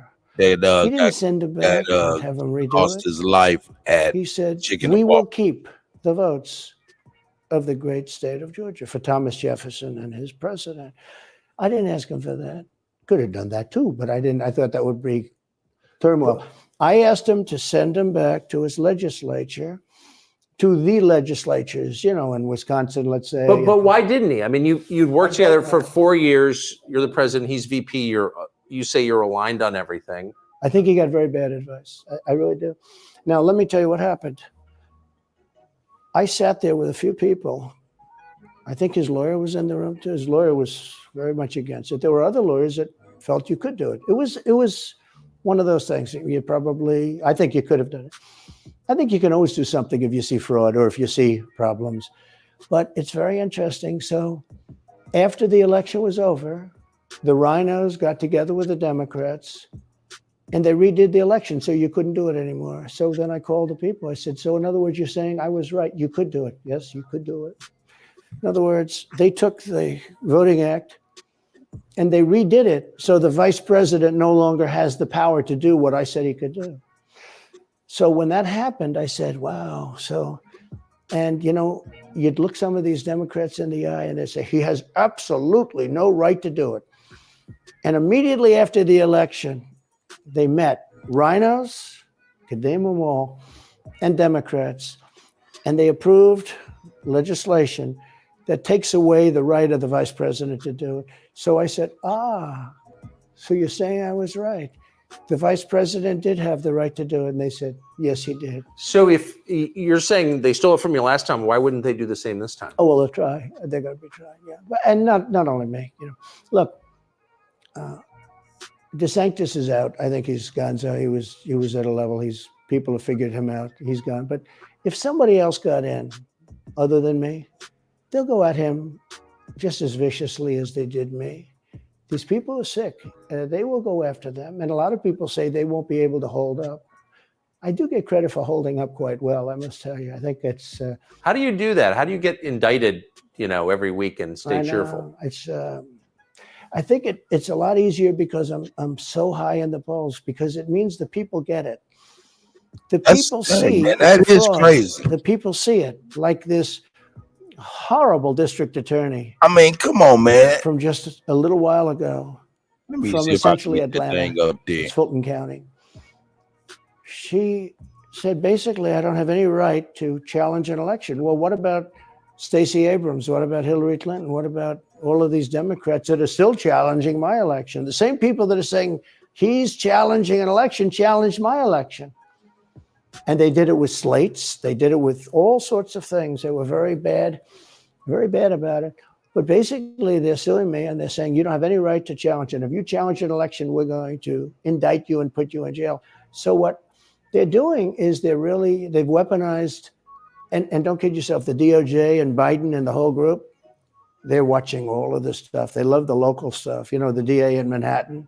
Not only that, they put one of the DOJ top people into the Manhattan DA's office to run things. They don't even have a case against me. It's not even a case. Everyone says, even the Democrats say, you can't bring these cases. You have no case. The attorney general or the district attorney, Fannie Willis in Atlanta, she's getting killed. Basically, she's saying Trump doesn't have the right to criticize an election. But you've been around long enough now. You've seen many elections criticized. I mean, Hillary Clinton goes crazy. Every time she talks, she says, he's not the president. Jimmy Carter said, he's not the president. Well, I am the president. Hillary Clinton called me, by the way, at 3:02 in the morning to congratulate me the night of the election. Did her voice crack? Well, her voice was, it's very different, I will say. I won't get into that. But what do you mean? Her voice was very different. Don't forget, they were all celebrating at 5 o'clock in the afternoon. And I came home and I said, I think we won. I felt we won because the rallies are so big. We'd go to Wisconsin and we'd go to Georgia. We'd go to different states. In Michigan, we'd have rallies. In Pennsylvania, we had 58,000 people in Butler. And I said, how are we losing this? How do you have a rally where you have from 50 to 100,000 people, many of them, I did 7 a day for a couple of days. That's a lot. These are big rallies too. And I didn't hold back. I didn't say, let's make them let's do abbreviations, right? But they challenged this stuff. Yeah. Hillary called me up and conceded. Now the word is that Obama said you have to do that. But she called up and totally conceded. But now, you know, every time you see her on television, she's saying like, well, she's challenging the election. Do you think so? That would mean that she should be indicted, but that would mean also that Stacey Abrams in Georgia should be indicted because she still thinks she won the election for governor. She still thinks that. She's never recanted. And do you think Stacey Abrams will be indicted for that? No, of course not. She won't be. The Democrats don't get indicted for things like that. They don't get impeached. No, it's a different thing. With that being said, yes, I had great support when they did impeachment hoax #1 and impeachment hoax #2. Jim Jordan, the House was fantastic. And actually the Senate was very good for me, other than, you know, Mitch McConnell. I think if he had, it's too bad I endorsed him. He was begging, he was going to lose that race, and I endorsed him, and he ended up winning the race because of my endorsement. He was down, he was going to lose to Amy McGrath. She was $90 million in cash, all set to go. She was leading by 3. He was going down. I did him a favor, and then 3-4 months later, he really wanted to impeach me. He's a bad guy. But if you look at what's going on politically, it's so interesting. The level of loyalty is different in politics than it is in normal life, I will say. With that being said, I've had great loyalty also. But the House was fantastic. The Senate was very good. You know, they overrode Mitch McConnell. Mitch McConnell, in my opinion, was trying to get senators to impeach me, especially for the second one. And on the first one, he acted very, very slow. He should have gone much faster. But Mitch McConnell wanted to, and the senators went up to him, guys that are subservient to him because he gives money. You know, he gives them money. He gives them a lot of money. He raises some money and he gives it to them, and therefore they do what he said. That's the only form of leadership he's got. So last question, if you're elected president again, what's your number one priority? When you ran last time, you said, I will build a wall. This time, your bottom line top promise to the country. So you can do numerous things at the same time. Of course. But let's say number one is a border and taking hundreds of thousands of criminals that have been allowed into our country and getting them out and bringing them back to their country, Guatemala. By the way, not only the 4 countries that we think are neighbors, all over the world. Last month, we had 149 countries represented. Think of it. We had 149 countries represented, Tucker, from places that many people never even heard of, coming into our country. And they're coming in from mental institutions, and they're coming in from prisons. They're emptying out their prisons all over South America. They're emptying out their mental institutions. Hey, man, that's what happened when y'all came. Pouring into our country. We have no... My understanding, Europeans, man, they dumped they vagrants over here, man. People that was in trouble and all of that shit. Here we go. No idea. I had the strongest border in the history of our country, and I built almost 500 miles of wall. You know, they like to say, oh, was it less? No, I built 500 miles. In fact, if you check with the authorities on the border, we built almost 500 miles of wall. And I had another 200 that I was going to build. You know, it's like water, it seeks. And we're going to build another 200. We built it. It was all set to go. All they had to do was install it. It would have taken 3 weeks. And that's when I found out. I said, I think these people actually want open borders. The first thing I would do would be I would seal up the border good and tight, except for people that want to come in legally. Do you think we're moving towards civil war?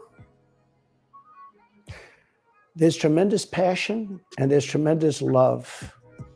You know, January 6th was a very interesting day because they don't report it properly. I believe it was the largest crowd I've ever spoken before. And you know some of the crowds I've spoken before.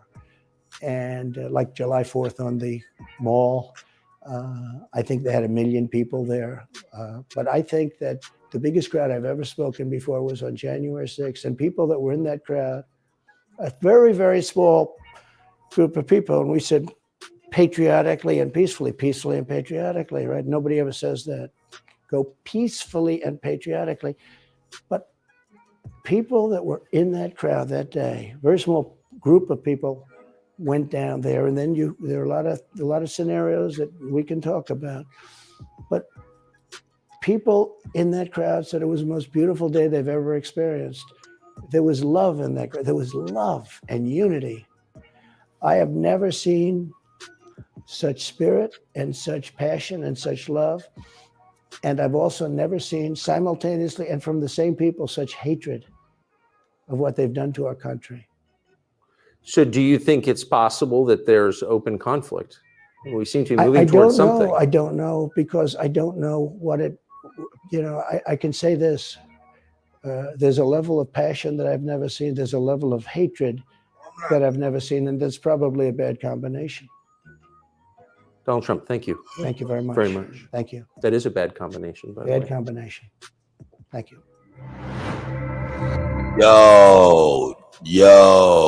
Yo, I seen this shit and I was like, man,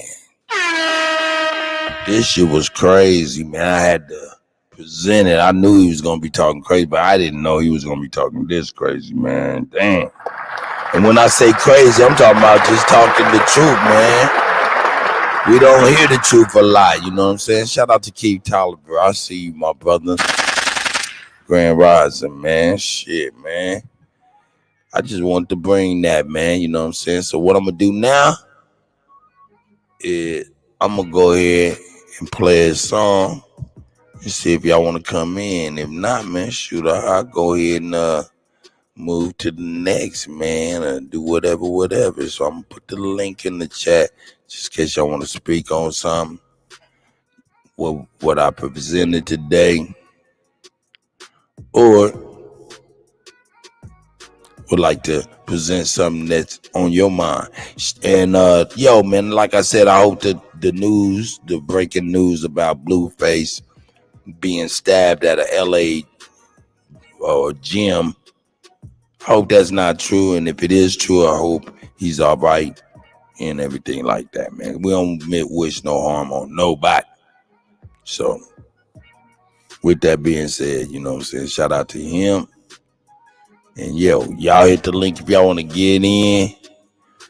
You know what I'm saying? Let me see. What's the best one? Yeah, this right here. Let me get this cracking real quick. Yeah, we got to get this cracking right now. Y'all know what it is. Hey. Let's get it.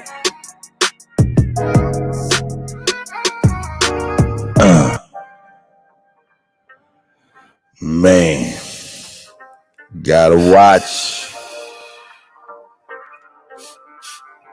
the niggas that's close to you. Hey. Ain't no stopping what I'm destined to be. There ain't. They'd rather see me dead than catch me resting in peace. That's real. I can't even sleep without the tech in the sheets. Man. Everywhere I go, I got a weapon in reach. My baby mama keep on calling, she be stressing the G. She wants some money for my baby that I never can see. That's right. Every new nigga she say better than me. Wow. I just keep it G, that shit ain't better than me. There ain't a crack in my leather, maybe under the seat. She don't want to fight, but say she wanted to be free. She just want to fuck, cause ain't no love in the streets. I did it for the love, how dumb could I be? I got caddy fiends, caviar dreams. Niggas want me dead, that's what the money brings. I don't play the wing, shooters on my team. Glocks and briefcases, chops. I'm watching these niggas, know they wanna see me dead. Riding with this Glock, bitch, I'm living on the edge. Hustling on the go, never sleeping in my bed. Money on my mind, all my prices on my head. Money on my mind, all my prices on my head. Riding with this chop, bitch, it's longer than my leg. My house is $4,000, no, I gotta make it straight. You got it on your mind, get it off your chest. You got it on your mind, nigga, get it off your chest. Scratch it off your list, quit living off your bitch. Get it out your grind, nigga, this is not a test. Niggas take your life, you ain't got shit left. Take me to the king, tatted on my neck. I don't play no games, but you don't get no wreck. Heard you put in work, cuz you ain't get no check. I know too many niggas that'll die for respect. I just want the bread, but these suckers want me dead. I lost my nigga Dre, that shit be fucking with my head. You gotta watch these niggas that's close to you. Them niggas thinking about smoking I'm you. watching these niggas, know they wanna see me dead. Riding with this Glock, bitch, I'm living on the edge. Hustling on the go, never sleeping in my bed. Money on my mind, all my prices on my head. Money on my mind, all my prices on my head. Riding with this chop, bitch, it's longer than my leg. My house is $4,000, Now I know I gotta make it stretch. You got it on your mind, get it off your chest. Alright, ain't nobody hitting the link, man. Shit, I'm gonna get my ass on out of here then, man. Shout out to everybody, man. I'll play another one, though. This is fitting. This is very fitting. Let me play this. Yeah, I'm gonna get on out of here, man. Y'all niggas, man, have a great day. Yeah. Hey. Man. Couldn't get your head right, though. Couldn't get your head right. Fagging off and on and Man. Hey. No more. Man.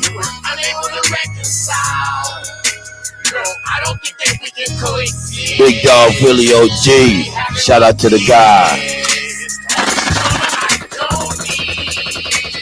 Guess I'm gonna get on up out of here. Ain't nobody trying to get on. Hey, I holla. You know what I'm saying? Hey, that's right.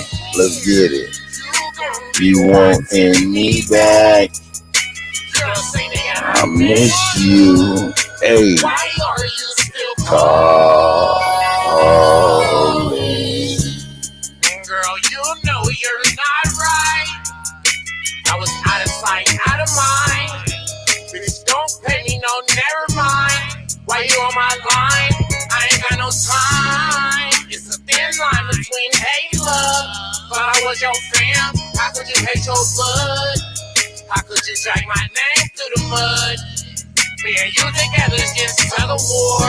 I be going back to back, going overboard. Yeah, I was OT with a mother load. We don't even talk no more. Fuck it, I be on the go. There's some things never change. There's some that wanna blame. Came up, fell off, I was so ashamed. Life's such a dirty game. I can't do it no more, but I tried. we were unable to reconcile. Girl, I don't think that we can coexist. You be having me pissed. All this drama I don't need. Baby, I'm about to leave. Let them know, Magneto, they did wrong. Hey. 3, 2, 1, take off. That's right. All these women on my line, but I don't take calls. Focus on doing all the shit it takes to ball. You on the drama. Worried about my baby mom. I be up early, way before the crack of dawn. I was at your bitch house, I like her ambience. I was smacking on her booty, leaving fingerprints. Tore a hole through her yoga pants with tiger print. I be sipping 80 proof, getting thin. Unaccounted for money getting spent. Still paying rent. I don't own shit. Still picking bitches out like go to your own shit. I'm over here eating grits and lobster. Baby, you just wasn't what I thought you was. Yo. Baby, you're an imposter. Man, they're everywhere. I can't Do it no more, but I tried. We were unable to Reconcile. Girl, I don't think that we can Coexist. Hey, you be having me. Hey. all this drama I don't need. Hey, man, shout out to y'all, man. Y'all have a great ass motherfucking day. Hey, man, I'm about to leave, too. That's real. You gon' be wanting me back. Y'all have a great day, man. Miss you. Hey. Why are you still cold? Let's get it. Yeah. Peace. Y'all have a great day. I'm out of here.